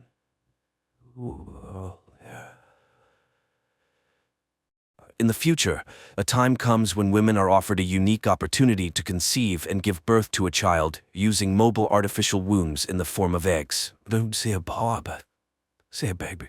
You're completely tuned to the odd, near-future scenario. A young woman wakes up in her apartment. Her home AI immediately activates the coffee maker and informs Rachel of the good news about the improvement in her digestive health. It suggests an appropriate outfit for the day and reminds her of her visit to the capsule center. Rachel wakes up her husband, Elvie, to wish him a good morning and say goodbye before heading to work. The AI now advises Elvie on his outfit for the day and informs him that his happiness index has slightly increased. He receives a prepared breakfast and heads to the home greenhouse. Meanwhile, Rachel arrives at work, where today there is a presentation of a new generation of cognitive assistants called our machines, which are soon to become new cognitive supervisors. After the meeting, Rachel is invited by her supervisor, who is concerned about the possibility of her expanding her family, as they intend to offer her a promotion. Additionally, the corporation is willing to provide funding for the services of the Uterus Center, which Rachel appreciates. Following this, Rachel continues her workday when she receives a call from the uterus. There have been changes in their lists, and a spot has opened up which the center can offer her. They schedule a visit, and Rachel settles into a relaxing chair, dreaming about her future child. During this time, her husband conducts a class in the botanical garden, where he shows students a fig fruit that he managed to grow naturally. He offers the young people a taste, but they view the fruit with disgust. Finally, one brave soul tries it. Meanwhile, Rachel shares the joyful news with her colleague and friend Alice and confesses that she hasn't told her husband about her visit to the center. Because of this, she has to consult her robot psychoanalyst, to whom she admits that her husband is very distant from her, as he is fixated on the natural world, which translates into his desire to have a child conceived carried, and born naturally. The AI seeks an answer to the question of why this child would be considered natural, while one gestated in a capsule would not. What distinguishes them? And Rachel is at a loss, unable to find the differences. Later, she and her friend go out for lunch, and while inhaling the pleasant aromas, Rachel agrees that she should talk to her husband about everything. She finds her husband watching a relaxing program, and he talks about his day. Elvie is disheartened by the fact that the younger generation doesn't know how to interact with nature because no one taught them. At some point, people decided that nature was just a commodity, and that's when everything began to fall apart. The next day, Rachel goes to the uterus center, where she and others discuss how, when the birth rate dropped to 0, their newly established center took on the task of solving the problem. Women didn't want to have children because it was inconvenient for them. The center wants them to live full lives and pursue their dreams without being distracted by children. The director of the center, Linda, welcomes the gathering and is ready to share the latest technological advancements. Humans have always managed to control nature, so why shouldn't women take control of childbirth? Linda gives a tour of the center, showing the capsule developed by scientists in which the baby grows. If parents don't have time to interact, they can always play music, audiobooks, or educational podcasts for the baby. Through an app, they can feed the child and monitor its development. One significant advantage is that children in the capsule are not exposed to viruses or toxins. The capsules operate autonomously for 48 hours. The fetus inside can hear everything happening around, so it's advisable for the mother to talk to the baby. After the discussion, Linda reminds Rachel of the need to make a deposit, but Rachel intends to talk to her husband first. Upon returning home, she confesses her intention to Elvie to have a child with the help of the uterus center, which upsets him. Not only did she make such an important decision on her own, but she also went to the center without him. Rachel apologizes, and the couple reconciles. Rachel suggests to Elvie that they talk to Alice and her husband, and the family goes to visit them. Alice enthusiastically discusses the opportunity for women to have a child without experiencing pain, suffering, or body changes. Meanwhile, her husband demonstrates a special belt for carrying the egg capsule, to which Elvie looks quite skeptical. He categorically refuses to hold the capsule. At home, he can't shake the feeling that the egg is made of plastic. Rachel assures him that the child will perceive it as a real maternal womb, but Elvie remains unwavering. It's hard for him to accept that the child will be packaged in plastic. The wife suggests that he visit her robot psychotherapist. Although he initially takes offense at this advice, he eventually decides to go. However, after listening to the AI's advice, the man realizes that they completely misunderstand each other. Upon returning home and discussing the evolution that led humanity to grow children in capsules, he agrees to his wife's proposal because he understands how important it is to her. The next day they go to the center, and although now a child can be made from any material, Rachel announces that Elvie will be the biological father. She allows nature to determine the child's gender. Linda leads them to a room where on a large screen, future parents can witness the moment of conception. Later, they are brought a container with a fertilized zygote so they can admire it. The couple later informs Rachel's parents about the upcoming event. Rachel's father suggests that Elvie sell his countryside house since they never go there, but the man vehemently opposes the idea. While the capsule remains at the center, the future parents continue their usual lives. The day comes when the program connects Rachel to the capsule, and even though nothing can be heard from inside yet, she starts selecting music for the baby. At one point, she tries to see the baby, but she is told that it is kept in complete darkness until 7 weeks. Then one of the capsules sends a signal. It's time for birth. Even though everything is programmed, the baby doesn't always arrive at the appointed time. Soon Rachel starts having strange dreams, which she confides to her psychoanalyst, but the AI convinces her that dreams are unreliable material for analysis. After 6 weeks of pregnancy, when the baby's heartbeat is detectable, Linda allows them to take the capsule home. For the first time, she shows them the baby. On that day, Rachel prepares the kids' room, and Elvie brings an olive tree sapling. However, his wife suggests replacing it with a hologram, and the offended husband takes the tree away, promising to plant it in their countryside house, which Rachel once again suggests selling. She just doesn't understand why they should go somewhere when they have everything for a good life here, but Elvie refuses to raise the child among plastic. The next day, Rachel meets a pregnant woman in the pool who allows her to listen to her baby's movements, filling her with delight. In the evening, she moves the capsule to their bedroom because they want to spend as much time as possible with the future child. However, Elvie feels uncomfortable with intimacy while the baby is present, so they move the capsule to baby's room. It immediately signals hunger, and the parents rush to feed their offspring. Sometime later, they go on a tour to the center to prepare for parenting. Linda shows prospective parents the play areas where children play and answers their questions. The government no longer funds education, but the center teaches programming and logic to the little ones. In one of the rooms, children engage in creative activities, or rather, a computer does the work, and the children provide feedback.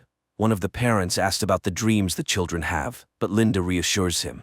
Dreams are excluded from the fetal development program because they do not carry any useful information. One day, LV is in his greenhouse when he hears the capsule's signal. He feeds the baby, but then decides to communicate with it, while Rachel receives a warning about her declining productivity. Her husband is trying on the capsule holder and takes pride in his success. Now he carries the capsule with him, reading books to the baby, posing riddles, showing his plants, and falling asleep beside it. At work, he suggests to the visitors to hug a tree and experience its calming effect on the human mind. His supervisor congratulates him on the upcoming joyful event and suggests replacing the live plants in the greenhouse with holographic images, as growing real trees is too expensive, but LV becomes furious and rejects the proposal. At home, the family watches a movie about penguins, and the man starts crying when he learns about the dedication of the birds. Worried Rachel suggests returning the capsule to the center, as other parents do. That's when LV reveals that he brought the capsule to work.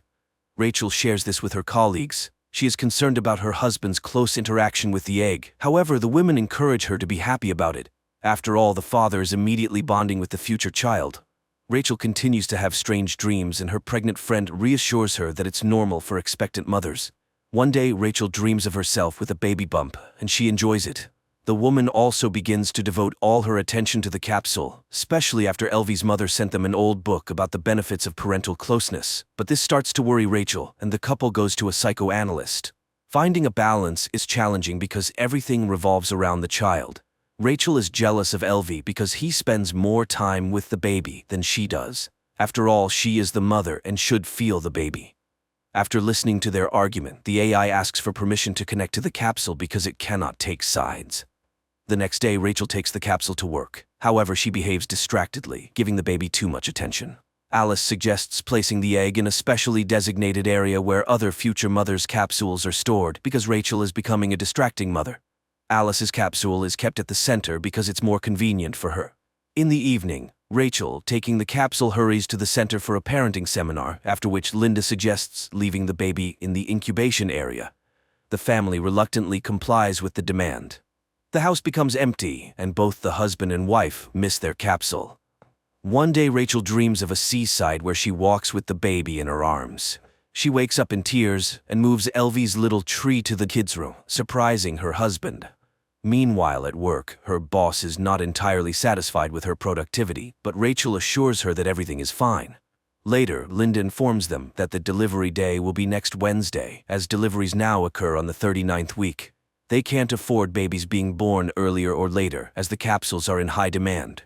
Parents must receive oxytocin, the love hormone, to prepare for the baby's arrival. However, the family shocks the director with a request to allow them to take the capsule home before delivery, even though it goes against the rules. Moreover, important personality development seminars are held every day. Linda suggests they take special tablets to regulate the baby's sleep, which greatly helps parents. The couple leaves, passing through protesting women against the capsules. Suddenly, LV returns and, taking advantage of the midwife being occupied with another patient, retrieves his capsule without permission. That night, Rachel dreams that she is buying her baby at a store, and they offer her a deal, 2 for the price of 1. Upon waking up, she wakes her husband and asks him to take her to their countryside home to give birth in nature. LV rushes to the center and informs Linda that they intend to give birth at home. However, the director is strongly against it. The capsule is very expensive and they cannot take risks, so they must return the egg as soon as possible. Nevertheless, the family leaves for their coastal home. Rachel enjoys the surrounding nature, starting to understand her husband. They walk in the forest together and plant an olive tree. They often sit by the sea with the capsule until one night it turns off. In a panic, Rachel suggests calling the center, but her husband reminds her that they still have 48 hours, and they must trust the child. They are awakened by the onset of labor, requiring a code to be entered, but they can't figure it out. So LV grabs a hammer. He opens the capsule and retrieves a beautiful, healthy baby. The happy parents embrace him. Early in the morning, Rachel puts the capsule in a box, takes it to the post office, and sends it back to the center. She then returns home where her husband and son are sleeping on the bed. The creators of the film portrayed the absurdity of a possible social evolution quite delicately. Nothing terrible happened. People just became so lazy that they forgot about the joys of life. Why go out of town when you can visit a capsule garden where you lie down and inhale the scents of the forest? And why go through the process of pregnancy and subject your body to stress? After all, there's the capsule.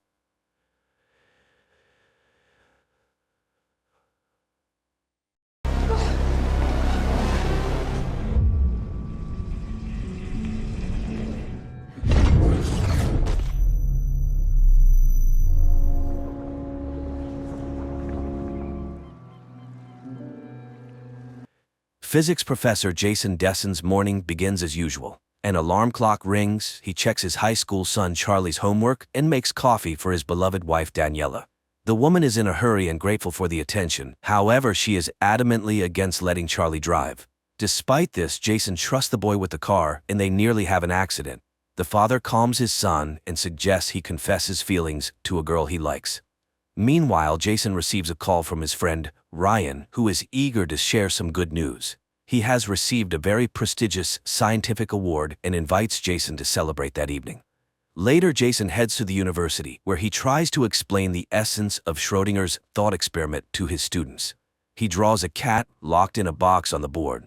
Inside the box, there's also a vial of poison, a radioactive atom, and a Geiger counter.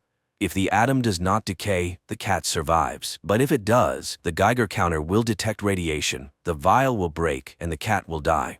All this illustrates the Copenhagen interpretation of quantum mechanics, which posits that until the box is opened, the atom is in a state of superposition, undetermined. The lecture is interrupted by a phone call, and Jason watches as the students hurriedly leave without hearing that the cat is simultaneously alive and dead. Later, Jason enters a dark room, records the day's events in his notebook, and injects himself with dark matter. The scene shifts to the family kitchen, where Jason and Daniela are preparing dinner. Charlie teases his parents for kissing too often. Then messages from Ryan, who has been waiting at the bar for a while, arrive. Daniela insists that her husband should go meet his best friend. Jason relents and heads to the bar. Ryan is delighted by his arrival and orders Daniela's favorite drink, which the bartender notes is the last bottle. Ryan introduces his colleagues to Jason and unexpectedly offers him a position in his new consciousness research lab. There's one catch: the Center for Neuropsychology will be in San Francisco, and Jason is unsure if his family will want to move from Chicago. He promises to think about it and heads home, but on a dark street he is suddenly stopped by an armed man in a mask. Jason is ready to hand over everything valuable he has, but the robber seems interested in something else. He puts Jason in the car, calling him by name, and orders him to comply. Along the way, the robber unlocks his phone, knowing the password, and asks questions about Ryan. Soon they arrive at a deserted building where the robber orders Jason to undress. He complies, but still decides to attack the assailant. However, he receives a heavy blow to the head and immediately feels an injection in his neck. The robber tells him to put on different clothes and warns that Jason is being given a new opportunity. He should remember this thought because now he will have everything he ever dreamed of, and he's doing this for both of them. When Jason asks who the robber is, he's told it's better not to know. Jason's consciousness fades. He regains consciousness in a hospital ward. He is examined and sent to a shower stall. Eventually, Jason comes to his senses in an unfamiliar bedroom. He tries to leave, but the doors are locked. Suddenly, a woman he doesn't recognize enters, behaves as if she knows him well, and introduces herself as Amanda. She informs him that his body is clean and he is no longer in quarantine. Jason doesn't understand what is happening, but no one answers his questions. The second person Jason sees is Leighton, with whom he once worked a long time ago. Leighton congratulates him on his triumph and calls him the chief scientific officer. Then, the blinds open and numerous colleagues applaud Jason, welcoming back the only one who returned. He has been absent for 14 months and 10 days, and they all want to hear about his journey. Confused, Jason begins to talk about the meeting at the bar and the strange robber, but his patience runs out because he doesn't know the people around him and doesn't understand what's happening here. Leighton announces that he must stay here overnight. However, Jason pushes him away and starts to run. He manages to reach the exit, where a security guard calls him by name and helps open the door. Jason flees the premises despite being pursued. He manages to catch a taxi, gives his address, and heads home. But upon entering, he finds his home changed beyond recognition. At the same time, in another reality, the new Jason returns from the bar and sees his upset wife Daniela. He embraces her, tells her about Ryan's offer, and reminds her of his long-ago choice to marry her, not a cold, sterile laboratory. The wife thaws and kisses her husband, unaware that this man is actually not her Jason. In another world, the first Jason meets Amanda in his home instead of his wife and son, who says they live there together. Jason does not believe this and begins to look for traces of his son, but Charlie's room looks completely different. Now it is Jason's own office, filled with awards for outstanding achievements and discoveries he has received over the years. He tries to call his wife Daniela, but the number is unavailable. Jason roams around the house trying to understand what is really happening. Meanwhile, Amanda makes a phone call, asking to handle the matter herself, but Jason sees a car with security arriving at the house and flees. In another reality, Daniela leads her husband into the bedroom and notices a wound on his arm. However, he assures her that she would not believe the truth and kisses her. Meanwhile, Jason 1 rushes to the bar he was at the night before, but the bartender refuses to recognize him, although the man calls him by name and reminds him of his favorite drink. Jason insists, but the bartender kicks him out, advising him to check his head. Then Jason goes to the hospital, where he undergoes a brain tomogram and is given sedatives. He constantly remembers Daniela and tries to find his wedding ring. At the same time, Jason 2 wakes up next to Daniela, kisses his wife, and surveys the kitchen, trying to find coffee. Simultaneously, the first Jason comes to and sees a doctor in front of him who tells him about the results of his tests. The fact is that an unknown psychoactive substance has been found in his blood, but according to all other indicators, he is completely healthy. At his request, they tried to find his family, but there is no one in Chicago with such names. The doctors also checked his file. The woman lists his achievements in science, which Jason himself does not remember, and she informs him that he had been missing for more than a year, and they would like to know where he was. Jason 1 himself checks his information and still finds Daniela, but under her maiden name. In this world, she continues to pursue painting, and her exhibition is supposed to open just today. At this time, Amanda, Leighton, and a security officer discuss the situation. The woman suggests calling the police. However, Leighton opposes the idea and the security officer suggests checking the hospital. Meanwhile, at the hospital, Jason steals a white coat and walks out into the hall where he sees the familiar security officer. He manages to avoid the encounter and leave the hospital.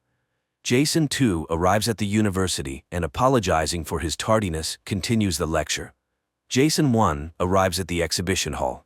Hearing his name, the man is freely admitted inside, where he examines a modern installation. Later, he sees his own portrait among the displayed paintings and finds Daniela. He embraces her and tries to ask about Charlie, but the woman doesn't know who that is. Moreover, she is constantly being congratulated, and she introduces Jason as the inspiration for her success.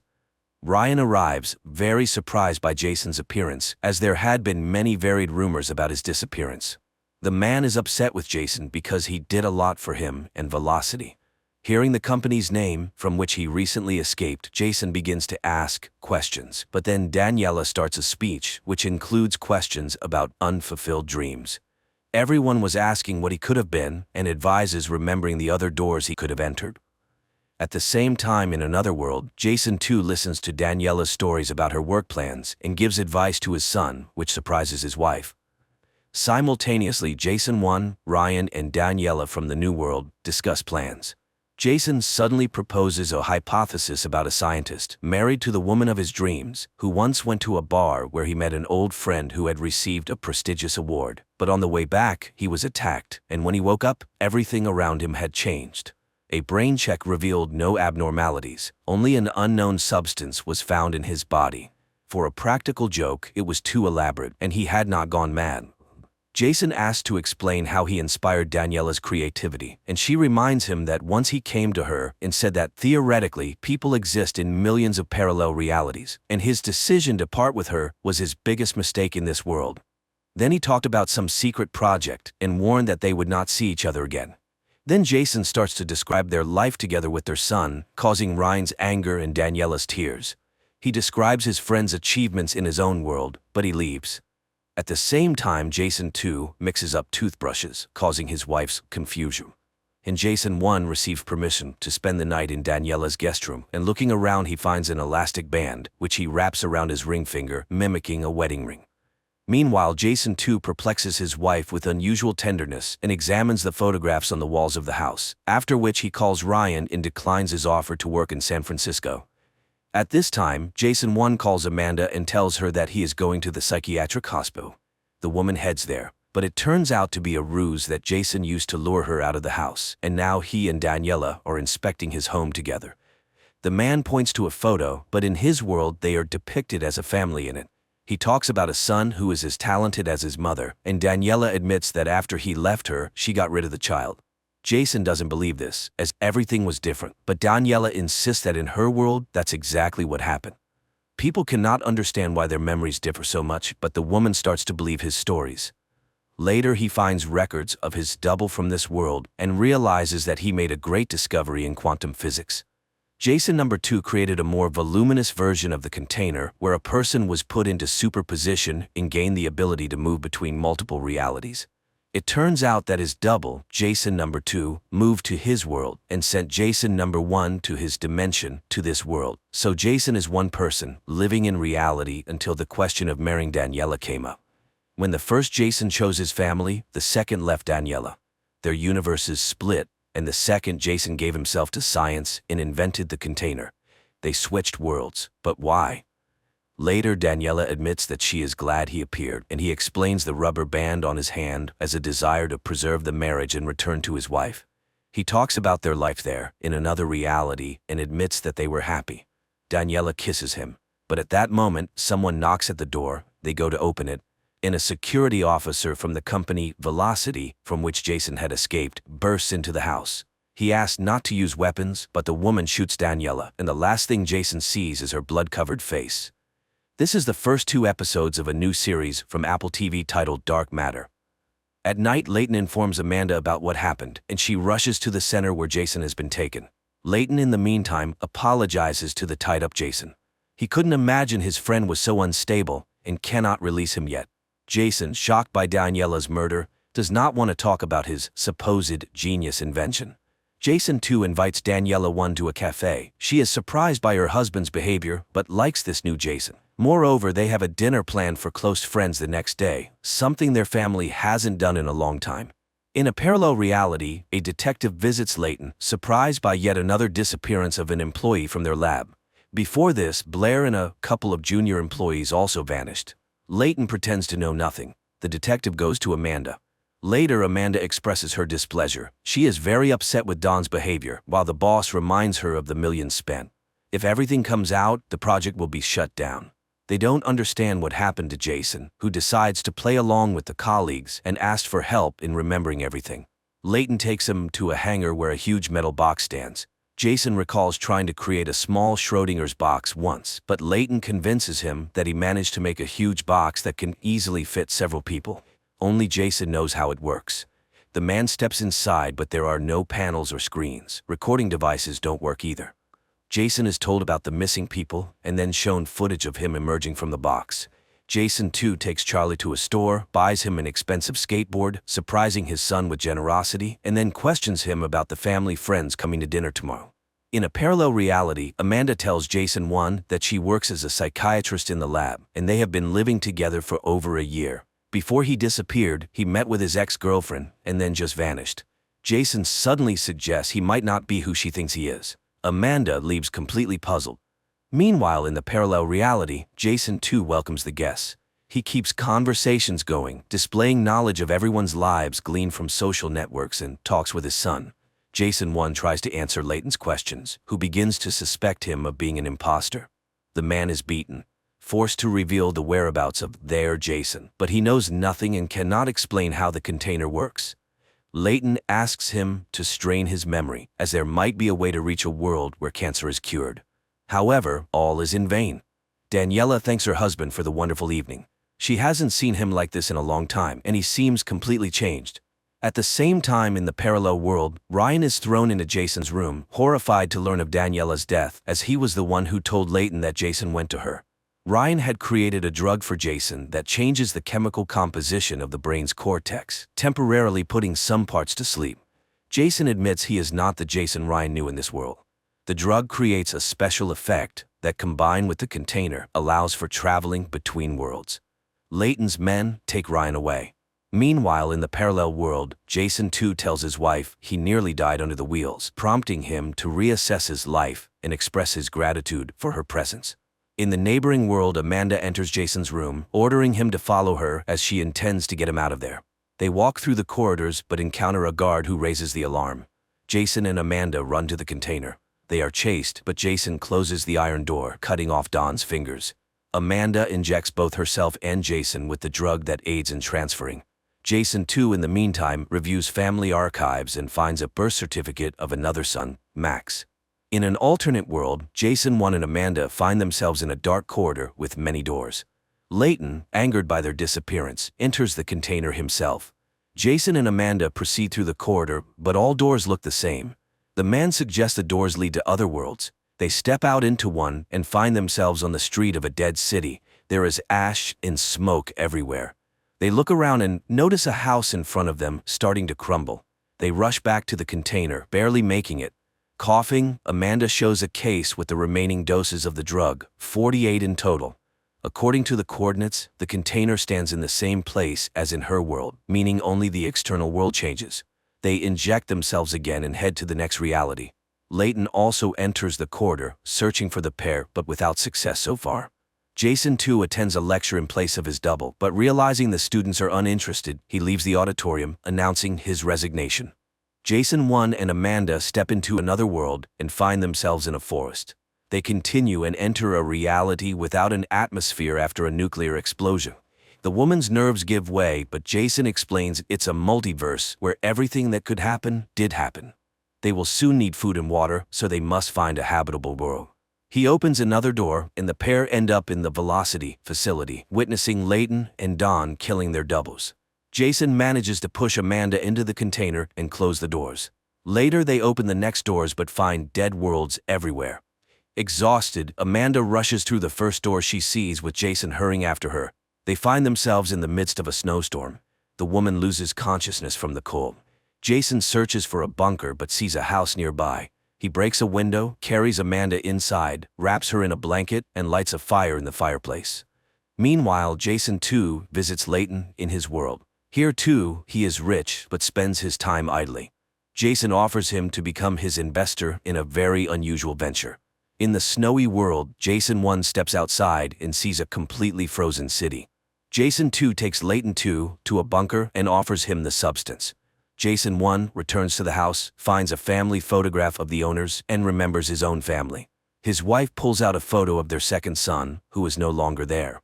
Amanda, warming up, learns that the container is buried in snow and finding it is impossible. She recalls being stuck in a snowstorm. Jason suddenly realizes this might have triggered their arrival in the frozen world. Perhaps they can choose where to move. Jason too shows Layton to the container and promises to show him the path not taken. Instantly, the corridor with doors appears before them. Amanda and Jason, armed with probes, begin searching for the container in the snowdrifts. Suddenly, Amanda realizes that the compass always points in the same direction, indicating the container's approximate location. They head that way and soon find the box. In the neighboring universe, Daniela and Charlie walk to the memorial tree. Simultaneously, Jason starts telling Amanda about his second son. Daniela recounts the same story to Charlie. Once, Jason and Daniela were thrilled to learn they were expecting twins, but Max had a weak heart and died. They planted a tree, mixing their son's ashes with the soil. Every birthday, they sit under it and remember the boy. Layton too, meanwhile, is delighted by what he sees. Jason tells him about his life in the world where Layton was his research partner. The tycoon agrees to fund his work. Jason 1 narrates his abduction to Amanda. He doesn't understand why his double went to such lengths. After questioning him about his life, Amanda suggests that the double simply wanted to fix Jason 1's life, making him happy while also taking what he himself lacked, a family. Daniela and Charlie discuss their father's strange behavior, but then Jason too arrives, congratulates his son on his birthday, and gives him car keys. To his stunned wife, he confesses he quit his job but assures her not to worry about money as he has returned to science and already found a sponsor. She can pursue her passion for painting. Jason 1 and Amanda experiment in front of the next door. Jason tries to set a mood, outlining the conditions for the next world. Everything should be peaceful and beautiful, but opening the door, the pair end up in water. The city is flooded. With great difficulty, they close the container door. Amanda asks him to analyze his feelings, and Jason thinks he understands the mistake, but the woman is convinced that lying won't work here. Later they rest, reminiscing about their loved ones. Amanda admits she loves special candies, but they don't exist in Jason's world. The woman reveals that the first to test the container was Engineer Blair, followed by 2 volunteers. Soon the drug's effect wears off. Amanda opens the door and the pair find themselves in the Velocity basement. Initially, they want to escape, but hunger takes over. They look around, but the cafeteria is closed and the elevator doesn't work. Amanda recalls a protocol designed for such a situation. They find a bedroom with someone lying under a blanket, but it's a shriveled body. It becomes clear that something terrible happened in this world. As they prepare to return to the container, a person with a gun stops them, but upon closer inspection, Amanda recognizes Blair. After joyful embraces, Jason tells Blair everything that happened. In his world, he knows her as his wife's friend, but there, she works as a lawyer. Blair leads them to a habitable area and offers them food. She arrived here 3 months ago when nothing worked. She managed to start the generators and access the system, discovering that Earth was overrun by creatures that devoured all living things. She went outside for food and saw the dead world. Blair also has drug vials but is not yet ready to leave. Jason, too, and Layton continue to explore the bunker. They compare their worlds, finding similarities and differences. Jason, too, explains that money varies between worlds, and carrying it is dangerous. One must be careful and honest. Blair reminds Amanda that Jason belongs to another world, so she must decide where she wants to be without considering him. Blair refuses to join them, not ready to re-enter the container. Layton, having visited the first world, is thrilled. Jason is ready to let him go, believing he has prepared him. Blair gives the pair her diary, describing the world she saw. Unfortunately, she has few vials left. Jason and Amanda leave. In the corridor, Amanda suddenly cries. Jason, too, ruined lives, knowing how to use the container. Jason 1 consoles her. Emboldened, Layton promises Jason 2 $1 million for the next doses of the drug. Jason 1 decides to write in Blair's diary what he wants to see behind the next door. He thinks the method worked, and they finally arrived in his world. But stepping outside, they notice unusual emptiness. They manage to open a car and drive to his house. The door is opened by a haggard Daniela. She says Jason was taken to the hospital and the deceased, Charlie, lies in his room. The man runs outside, encountering a medical patrol. A female doctor goes inside, while another doctor performs a rapid test on Jason. The returning doctor says hospitals are full, and Daniela is better off dying at home. The end is near. The virus spreads through body fluids, so Jason should avoid touching Daniela. She gives him several morphine injections, advising him to ease his wife's passing. Amanda tries to keep him from entering the house, reminding him that this is not his world and not his wife. But Jason returns. They reminisce about good moments that turn out to be very similar in both worlds. Then the woman takes the syringe. Jason and Amanda return to the container. The woman reminds him that they were talking about Jason's mother's illness. That's why they ended up in a world dying from a pandemic. The pair continues on. They arrive in a world that, at first glance, doesn't differ from Jason's. Meanwhile, Jason too apologizes to his wife for the unilateral decision to buy their son a car. The woman points out that such things are becoming more frequent. Her husband seems to be distancing from her, even missing the gathering at the tree. He tells her about Layton, who will pay huge sums for his discoveries. Jason enters his house, but upon hearing voices upstairs, he grabs a knife from the kitchen. Daniela screams in fear upon seeing him, and Charlie rushes into the room. They both act as if they are mortally afraid of Jason. The woman grabs the phone and tells emergency services that her arrested husband has come to her with a knife.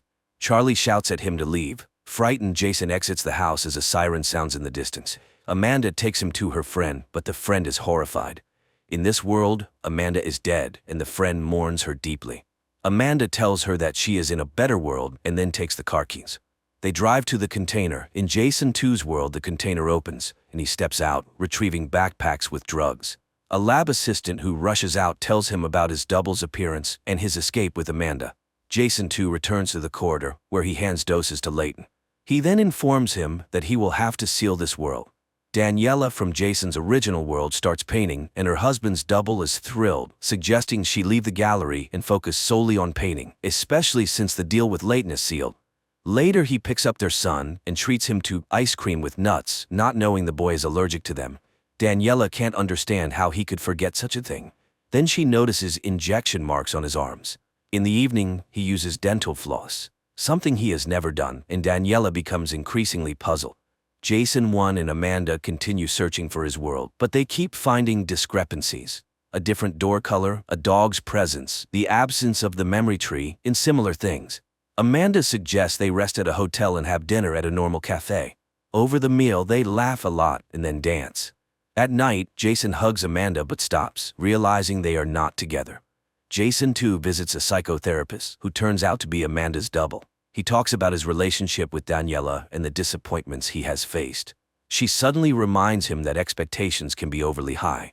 Daniela complains to her friend Blair about his strange changes, and Blair advises her to keep an eye on her husband.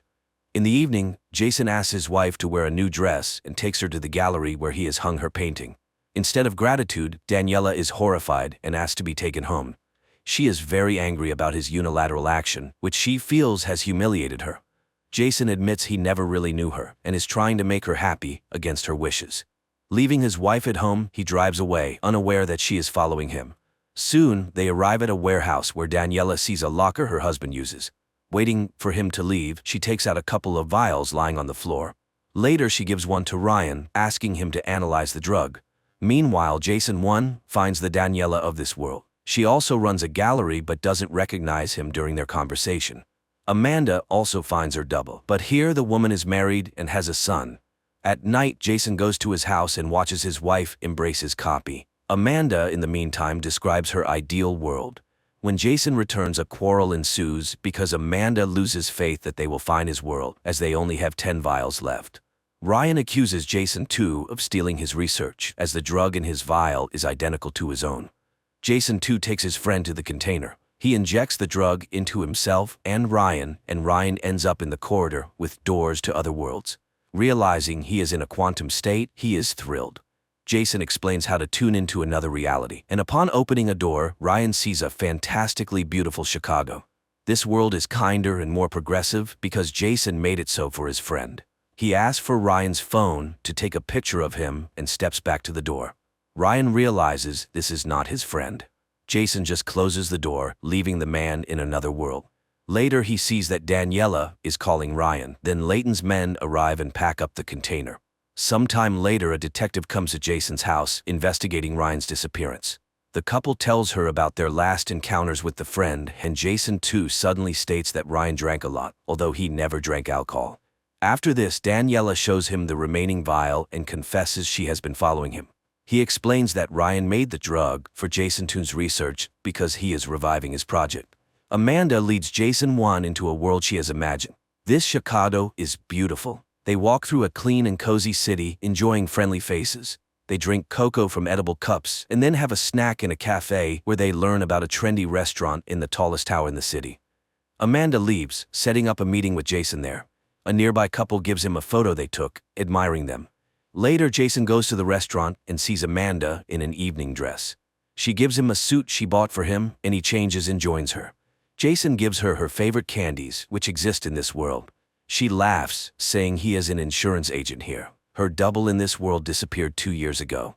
Taking advantage of their identical appearance, Amanda made a passport and gained access to the double's savings, so she decided to stay here.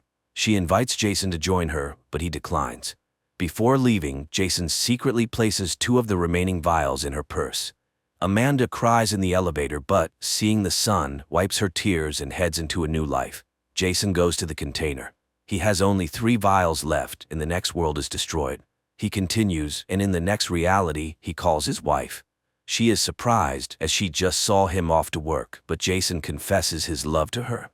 At night, he sneaks into his house and sees Daniela hugging his copy, but going down to the kitchen, he encounters his son, and it is not Charlie. It turns out that here they managed to save Max by transplanting the heart of a deceased girl, and now he suffers from guilt. Jason 1 comforts him. Meanwhile, Jason 2 confesses to the psychotherapist Amanda that he wants to pack up and leave his wife. Then suddenly he tells very personal things about the doctor herself. She kicks him out, but outside, Jason 2 is met by a detective. They tracked Ryan's phone and know that after the bar, he went to the industrial part of the city, so she intends to check all the cameras located there. Jason 2 goes to the container and breaks the formwork. He finds Ryan's double in the first world, where he works as a simple mechanic, gets him drunk, brings him to his world, cleans him up, and puts him to sleep in Ryan's bed. Jason 1 takes out the last vial and writes in Blair's diary his memories of the first meeting with Daniela. He saw the living Max and even thought of treating his double in that world as he had been treated. But he realized he only wants his family, his home, and his life. Jason 1 opens the door and finally arrives in his world. He heads home, checking all the details along the way, but upon approaching the house, he sees himself telling Daniela that he found Ryan in a wild drunken state. He had to clean his friend up and take him home. Jason 1 goes to a store to buy a gun, but without a permit, he buys pepper spray and a hunting knife. A minute later, Jason 2 enters the same store and repeats his double's actions. The stunned shop assistant remarks that they were just discussing buying a gun. She asks if he has a twin brother. Realizing his prototype has returned, Jason 2 runs outside but finds no one. Friends, if you've watched this far, pay closer attention because the most confusing part of the plot is about to begin. He returns home where Charlie informs him that Mom went to Ryan, who is behaving very strangely. Jason 2 goes outside and is attacked by another Jason in a hat, whom he kills in a fight. Meanwhile, Ryan, seeing Daniela, claims that he is an auto mechanic and repairs her car in his world, not a scientist-chemist. He recalls a man offering him alcohol and recognizes Jason from a photo. Jason checks his gear and stepping into the hallway encounters himself, but the double runs away, and Jason gives chase. At this time, Jason 2 loads the body of the killed double into a car, and Jason 1 catches up with his double in a bar. They realize that their copies multiply in a container, and it's unclear how many there could be, but they all aimed for this particular Chicago, as their prototype was desperate to get home. Amanda appeared in all realities. Only in one did she die in a terrible world. And for Jason 1, she remained in the best world. Both are out of vials and cannot help each other. Jason 3 suggests getting rid of the one who caused all this. Jason 2 doesn't know about the place where they both love to rest. They need to lure the villain there and kill him. Besides, Jason 3 has already dug a grave there, and he also has a gun. The next morning, Jason 1 goes to the bar, where he lights a cigar despite the strict prohibition. He is taken to the police station. Meanwhile, Daniela plans to take her husband's large car to move some things to the gallery, but he rudely forbids her, and Jason 2 drives his son to the university, showing him memorable places on the campus when he notices Jason 3 watching them. Daniela goes to the storage box again and breaking the doors, finds bags with unknown currency, a box of vials, and Ryan's jacket. But then she gets a call from the police. Jason 2 guides Charlie through the building and their pursuer loses sight of them. The father asks his son to take the car and meet him at another exit, even though he doesn't have a license yet. Confused, Charlie leaves, and Jason 2 tries to throw Jason 3 off his trail, but he also knows the university building well. Eventually, the men engage in a fight, and the second Jason wins. Charlie makes a failed maneuver, attracting a policeman's attention, and Jason 2 knocks out the third and locks him in a toilet stall. Meanwhile, the policeman demands Charlie's license, but at that moment, Jason 2 appears, managing to persuade the officer to let them go. At this moment, Daniela sees her husband at the station. It turns out Jason was looking for a place where they could talk safely. He tells his wife the truth, but she doesn't believe him. Then Jason suggests calling him. Daniela dials her husband's number, and Jason answers. She hangs up, then Jason asks her to call again and remind him of their great vacation in Miami, though they never actually went there. Daniela does this, adding made-up details about the vacation, and that Jason agrees, pretending to remember the trip. Now Daniela believes her real husband, who says there are other versions of him. They agree on a code word in a meeting place, and Daniela goes to get their son. But at home she finds her husband, Jason 2, who orders her to pack because they need to leave urgently. The mother tries to talk to her son, but Jason 2 is on guard and doesn't let them do it. The woman leaves supposedly to get a suitcase and messages Charlie. The boy leaves first, and Daniela lures her husband into the basement and pushes him down the stairs. They drive away, but another car with yet another Jason behind the wheel cuts them off. Daniela realizes this is another version of her husband. At this moment, they are rammed by a car driven by yet another Jason. Daniela and Charlie flee. Soon they reach the place where Jason 1 is waiting for them. He says the code word and hugs his son. Meanwhile, Jason's family leaves the city. Suddenly, Daniela and Charlie start receiving messages from numerous other Jasons, assuring them that only they can protect them. The woman turns off the gadgets. Her husband can't choose a place where they can hide, as the other Jasons might also guess where to look for them. Then Charlie takes over and shows the way to a friend's vacant house. Charlie is puzzled by the number of fathers, as, theoretically, they all are his father in some way. Jason suggests they sleep first and then make decisions. Daniela sympathizes with his adventures, but those other Jasons are suffering too. The woman goes to bed, while Jason checks his email and suddenly sees an entire chat of 44 Jasons arguing over who gets Daniela and Charlie. In the morning, Jason finds his wife on the beach. She admits that at first, she liked the new Jason, but gradually she realized he wasn't the one she loved. Her husband tells her he sometimes thought about a new life. Apparently Jason too also thought about this, so he moved to their world. He recalls Daniela number 2, who became an artist, lived in a luxurious apartment, and had lots of friends. Jason 3 also studies the chat, trying to figure out where his double went. Suddenly he gets a message from Blair asking to return the car. He realizes Daniela borrowed a car from a friend and asks her to come urgently. At this time, Jason tells his wife about the chat, and one of them suggesting to raffle her and Charlie in a lottery. Jason too questions the third about what happened to him in other worlds. He tells about the death of Daniela and Ryan, and the suffering of Amanda, who loved that Jason very much. In the reality of the third Jason, she died in the forest, impaled by a giant tree branch. Jason too begins to understand the horror of his actions, as he hoped to make his double happy with a new life. Meanwhile, Charlie prepares breakfast and tells Jason the latest news from their life, deciding where to go next. At this time, Blair arrives at their house and finds Jason 3 tied up in a closet. The third attacks her and demands to track her car, but Blair manages to neutralize him and demands to tell her the truth about the ongoing madness. Jason tells his wife and son about other realities. They are amazed that their doubles live in a few microns away, unseen by them. Jason admits that there was one world where he almost stayed but couldn't imagine life without his family. Later, Daniela reads his chat. They spend the night together, reminiscing about their first meeting. She admits she made a choice and informed the other Jasons. But later, Jason suddenly sees a shadow outside the window, and going outside, finds an injured double, who says he was hit by one of them. There are many of them here, and it won't end just like that. Gunshots are heard in the dark, and Jason asks his wife to run to their son, but then another armed double calls out to him, demanding his clothes and the code word. Jason 1 charges at him. A fight ensues, but a shot rings out, and the double falls. It turns out to be Jason 2, who realized his guilt. He asks for their forgiveness, gives them car keys, and asks them to leave. The family drives into the night while the second Jason shoots back at the other doubles, giving them a chance to escape. Here they find a suitcase with a device for traveling between worlds in the car and a phone with a recorded message, in which Jason 2 admits that he entered the container full of regret about the world where the family he didn't create lived, and now he offers to find them a new home in another world. The family heads to the container, where they are met by dozens of Jason doubles who understood that the woman made a choice and came to say goodbye. The family walks into the container through the line of Jasons. There, they trust Charlie to choose a new world where they will all be happy.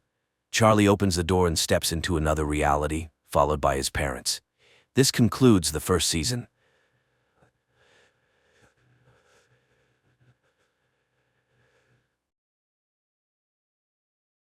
Hello everyone, today we'll be talking about a monster action film called Monster Truck. Be ready for some spoilers ahead.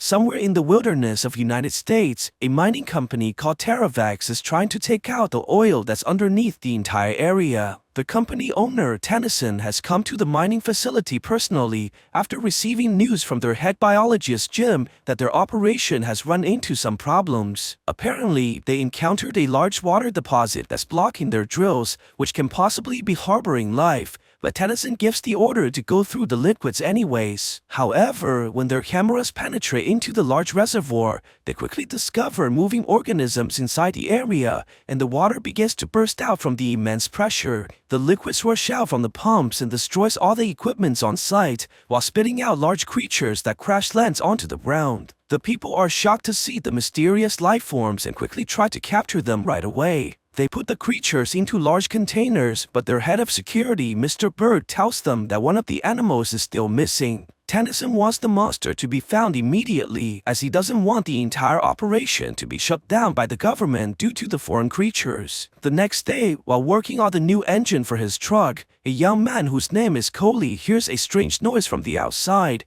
and decides to take a look in the junkyard. He walks into the piles of cars and sees the oil containers broken open. Suddenly, all the buckets are knocked over, causing the man to run away in fear as he rushes inside the garage and tries desperately to close the doors. He goes into the crawlspace to hide, but begins hearing a giant creature that's moving on top and sees a massive tentacle sliding inside the metal gates. Coley tries desperately to escape, not wanting to become a victim like the girls in those Japanese movies. He eventually manages to open the hatches and escapes outside, but not before locking the metal doors and preventing the monster from getting away. The man calls the police right away and notifies them about the creature that he saw, but when the officers opened the hatches, there was nothing inside except for the empty oil container. The senior officer, Rick, tells his friends to wait outside and begins scolding the young man immediately for what appears to be a prank. It turns out that the sheriff is actually the stepfather of Coley, and he thinks that this is nothing more than the boy's way of rebelling against him. After the man leaves in anger, the main character realizes that something is odd,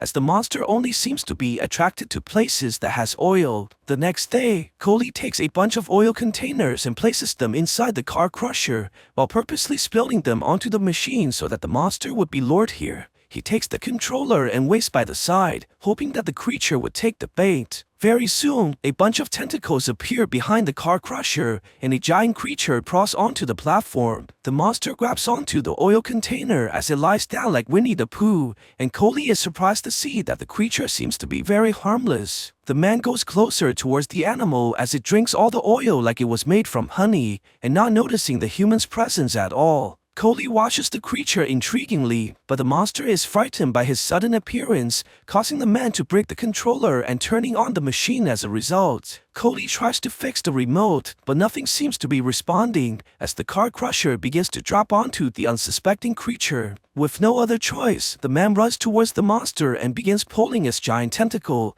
while trying to save the innocent animal. The machine continues to crush down into the creature, but Coley manages to pull out the giant monster just in time before it gets turned into a massive pancake. The monster looks at the human in anger and grabs onto Coley before roaring furiously at the man, but quickly notices what happened to all the containers and realizes that it was saved. The man runs away from the monster right away as the creature lies back down like a couch potato, and Coley realizes that it's barely able to move on land. He yells at the giant squid to not eat him, which the creature seems to understand, before he grabs the oil container and begins feeding the monster to gain its trust. On the other side, Tennyson's henchmen have arrived inside the police station to inquire about any strange calls. Despite the sheriff telling his men to not say anything, one of the officers reveals that a prank call regarding a large animal came from the junkyard that Coley works in. At the same time, the main character puts the giant creature onto a large dolly so that he can drag it to the police station to prove his innocence. However, when he comes back with the truck, the monster is already gone as it uses the dolly like a wheelchair while chasing after the dog. Coley runs towards the creature and tries to stop it by dragging on the rope, but the monster notices this and easily throws the main character away like a rag doll. The man gets up and tries to stop the giant squid, but the creature is already gone as it begins to head towards the garage. Coley chases after the monster right away, but suddenly, a bright light shines towards him from behind as two large vehicles arrive into the junkyard. It turns out that Burke has decided to pay Coley a visit, demanding to know what the main character saw last night. The man lies about the encounter to protect the creature, but Tennyson's henchmen forces themselves into the garage. Luckily, the monster seems to be nowhere in sight, but Coley quickly realizes that the creature is hiding inside his truck. He tries desperately to hide the animal's tentacles while distracting Burke and his man, claiming that he heard a noise coming from the opposite side of the junkyard. His plan quickly backfires when the monster begins moving the truck towards the people, while Coley tries to stop the vehicle right away. Luckily, he's able to fool the people by pretending to push the car and manages to get away from the garage without being suspicious. His problems are not over yet, as the monster does not seem to listen to him no matter what he says, which forces the man to faceplant right onto the ground. Things become even worse when his friend Meredith comes to visit him for a study session, and he realizes that it's too late to pretend to do push-ups to save his dignity. He tries to make the woman leave, but this only angers her as she came all the way here to study for his convenience. Their arguments are interrupted by the roar of the monster, which immediately alerts the henchmen to their location. With no other choice, Cody decides to push the girl into his truck and pray that the creature would start the vehicle and run it without killing them both. Luckily, the monster begins moving the truck away from the people, while the man holds onto the steering wheel like his life depends on it. Things quickly go wrong when their vehicle jumps off the road and bounces on the hills, as the monster is having the time of his life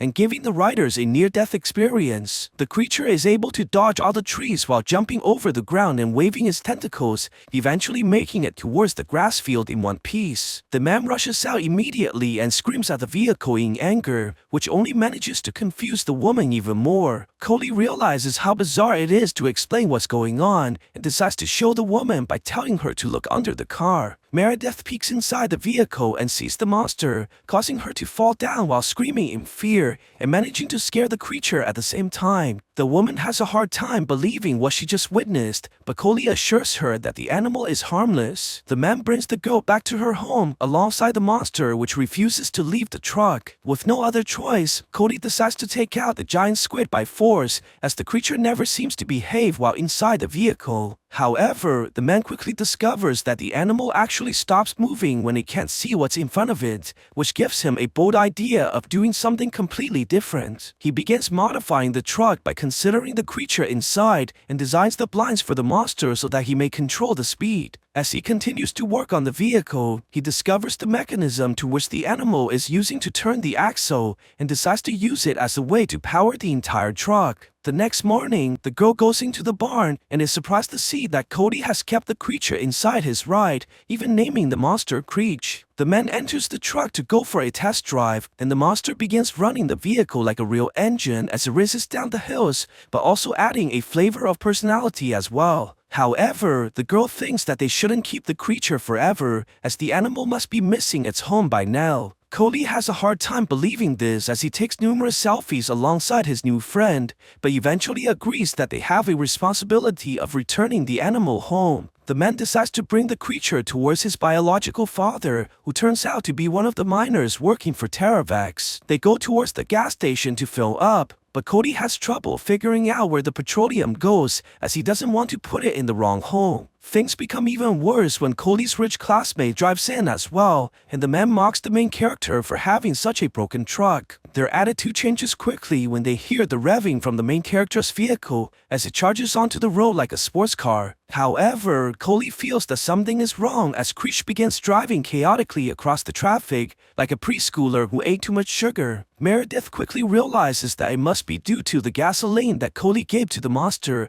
which contains a ton of chemicals inside. They rush across the highway like a maniac and cuts across the traffic while running into other cars. The squid monster tries to take over the vehicle by using its giant tentacles, which makes the girl extremely nervous as she begins breathing like she's having childbirth. The vehicle rushes into a second-hand dealership where the salesman is trying to scam the elderly, but gets a moment of instant karma as their truck runs over all the cars. They crash into a van that's filled by paint while turning the salesman into a clown, and they're able to disappear before the police officers arrive. The two makes it towards the mining site of Terravax, and Cody goes to greet his dad, who he hasn't seen for a long time. The man takes them into his trailer while explaining to them exactly what he saw on the night, and Cody realizes that Creech must have came from underground. Before the man can tell his father about the creature, he quickly finds out that his old man has betrayed them to the company by calling the security. The conflict immediately becomes physical when Burke tries to take away the main character by force,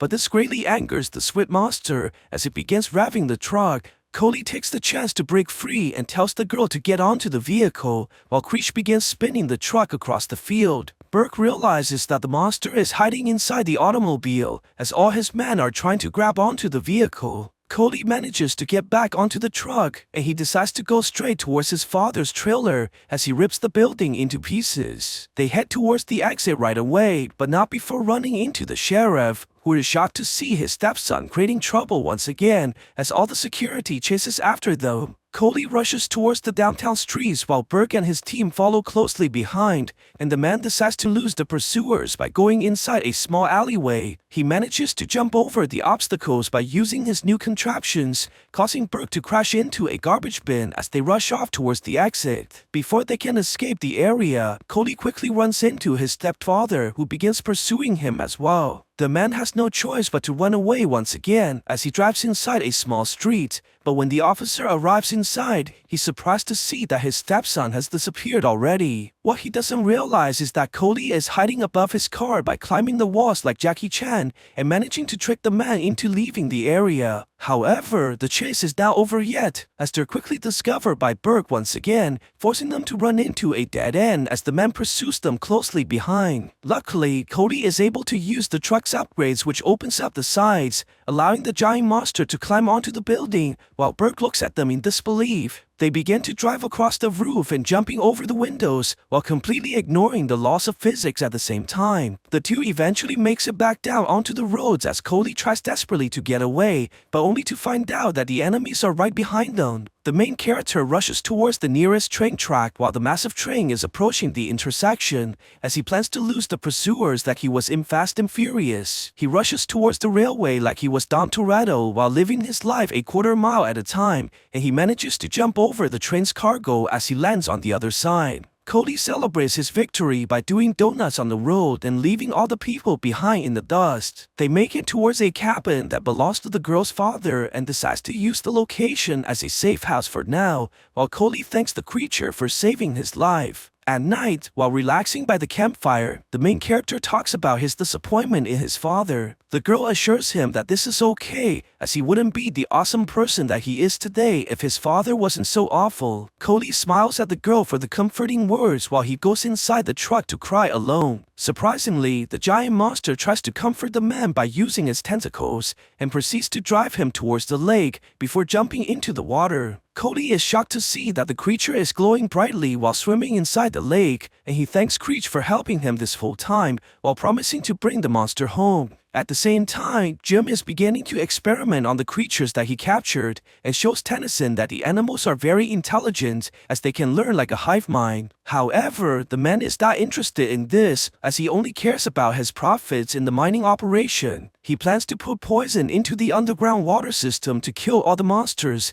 and blackmails the scientists to be part of this operation. The creature seems to understand that their life is in danger and begins to cry out for help, and this causes Creech to pick up on their location as it starts hearing their voices. The next morning, Cody notices that the monster has disappeared alongside his truck and wonders why the creature decided to run away. Luckily, the main character left his phone in the vehicle, and the girl is able to track the monster's location by using her mobile device. They chase after the truck immediately and is shocked to see that Creech has decided to go to the headquarters of Terravax. The two sneaks into the back door and sees that the truck is in the yard, but the monster is nowhere inside. They decide to go into the building and eventually makes it towards the basement, where they enter into a laboratory and sees two giant containers with tentacle monsters inside. Suddenly, they begin hearing something knocking from the outside wall and realizes that Creech is trying to break in to save his friends. However, this quickly alerts the security guards and they charge inside to shoot the monster with tranquilizers,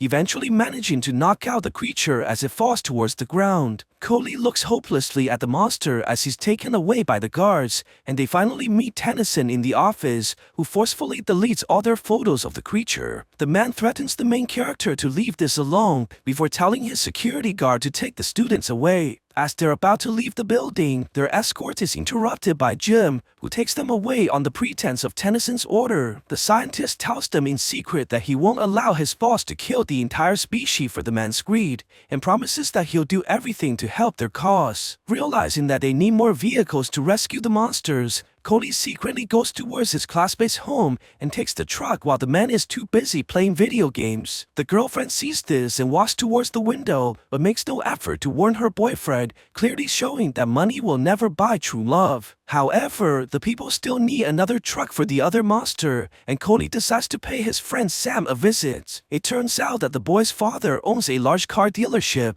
and he's more than happy to help the main character after learning about the monsters. Cody takes one of their best-looking trucks and begins modifying the vehicle for the creatures, and by all working together, they're finally able to finish the upgrades by morning. At the same time, Jim watches carefully as the workers load the monsters onto the semi-truck, and the man takes the chance to hijack the vehicle away from the driver. The scientist brings the creatures inside the car dealership, and they're finally able to release the squid monsters from the plastic containers. Cody is exhilarated to see his friend once again, and Creech goes towards the other tentacle monsters and embraces them in happiness. It turns out that the creatures are actually a family that was separated due to the mining operation, and the people are glad to see that the monsters are reunited. Very soon, the giant creatures go into their trucks as the people plan to bring the tentacle monsters back to their home. They head towards the mining site by going off-road, but Burke and his men are quickly able to find their location and catch up towards their trucks. The enemies begin surrounding the people and trying to box them in while shooting at Jim's vehicle. Luckily, the girl is able to interfere by pushing her friend away and grabbing onto the enemy trucks while flipping them into the air, which disables the shooters right away. Cody realizes that they can't outrun the pursuers on the empty fields and begins luring the enemies into a dense forest. They're able to dodge the incoming obstacles thanks to the monsters and jumping over the trees by using their springs. Meanwhile, the sheriff has received news about the pursuing trucks and decides to go there immediately. The man rushes towards the area only to see that his stepson is being chased by Tennyson's henchmen once again,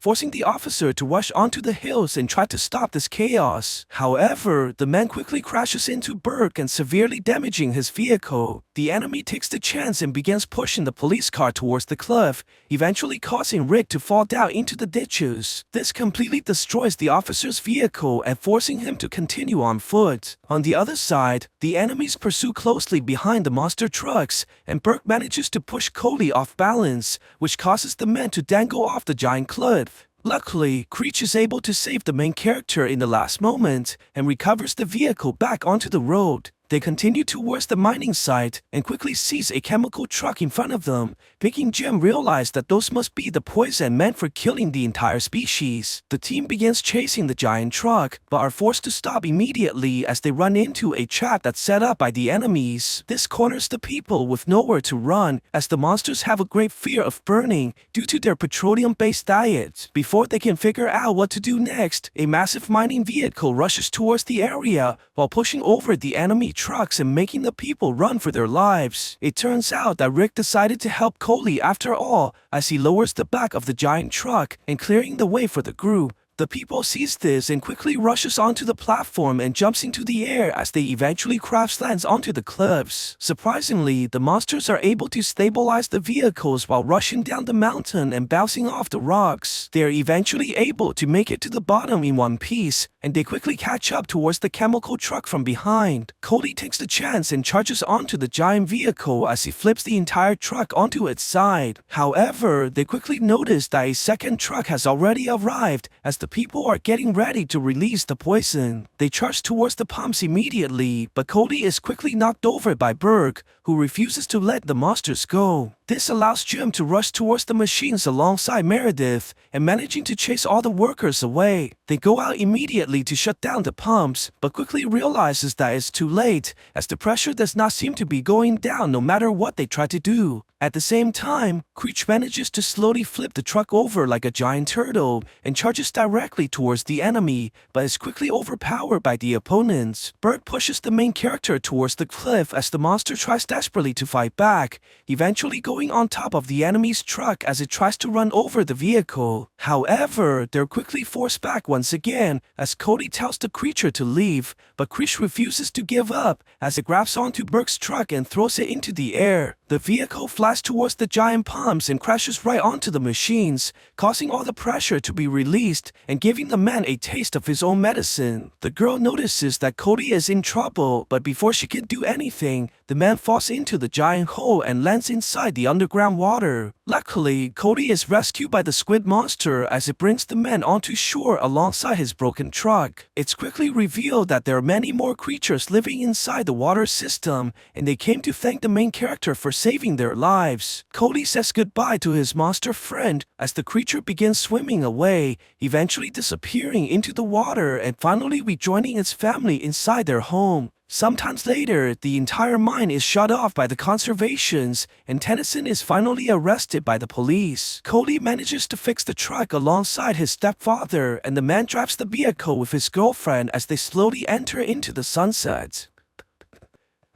So what do you guys think about this movie? Let me know in the comments below, and if you like my videos, please press like and subscribe for more. I'll see you guys next time.